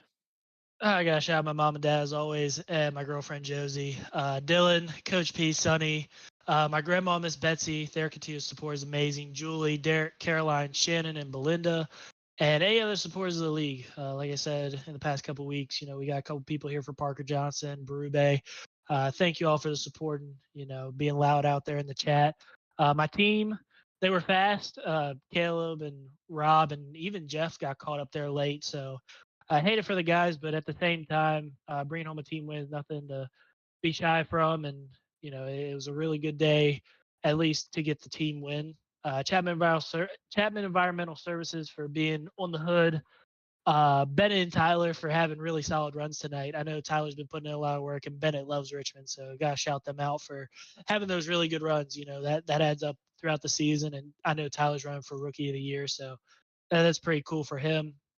Buttkicker, Coastal Financial, Ultimate Exterior Lighting, Erhardt Homes, All About Bugs, Recharge Rally, and Daniel Holloway for sponsoring tonight's race. you guys over here at V-Speed and all the admins and the drivers. Once again, 40 car field, and the admins have to deal with that with the choose code and everything. So a shout out to the drivers for showing up. Shout out to the admins for keeping it under control and being able to think on the fly and make this race go smoothly. But yeah, I think that's everybody that I got shout out tonight. Right on. Well, congratulations here, Jeremy. Always a good interview. Always good to have you up here in V-Speed Victory Lane, up in the V-Speed booth. And we'll put you back down in the waiting room. Congratulations, and see you next time at Texas. Yes, sir. Thank you, guys. That was your winner once again, Mr. Jeremy Burns. But that is about going to do it for us here on V-Speed. This was the Chapman Environmental Services Cup Series, live from Richmond, taking a look ahead. Next week, an off week, April 10th, there will be no race here on V-Speed for the Racing Revolution Chapman Environmental Services Cup Series. We will have oil and another league that I can't remember off the top of my head right now here on V-Speed if you still want some racing action. Next race for this league, Texas, April 17th. Should be a fun one in the Lone Star State. Everything is bigger in Texas, including the action. I look forward to that. But for everyone at V-Speed, including my co-commentator tonight, Alex Gagnon, I've been Morgan Cook, Bradley Cooper, Christian Hill, Eddie Smith, Adam Baker, and the rest of the V-Speed team all wish you a great evening. And if you're in the Midwest, stay strong out there. I know the storms have been difficult, and we're all thinking of you down there. Have a great evening, everyone. And this has been the Chapman Environmental Services Cup Series. Good night. Chapman's been around for 32, almost 33 years. It's a great company. We've built it from 10 people not all that long ago to 32 people today. We continue to grow. We're hiring people all the time. If there's one thing that I could do, like before my time is up at Chapman, it is making sure that we've built a company that will stand the test of time. And my goal as the current owner of the company, or one of the owners of the company, is to ensure that we can pass the ownership of the organization on to the next generation of people coming up the ranks today.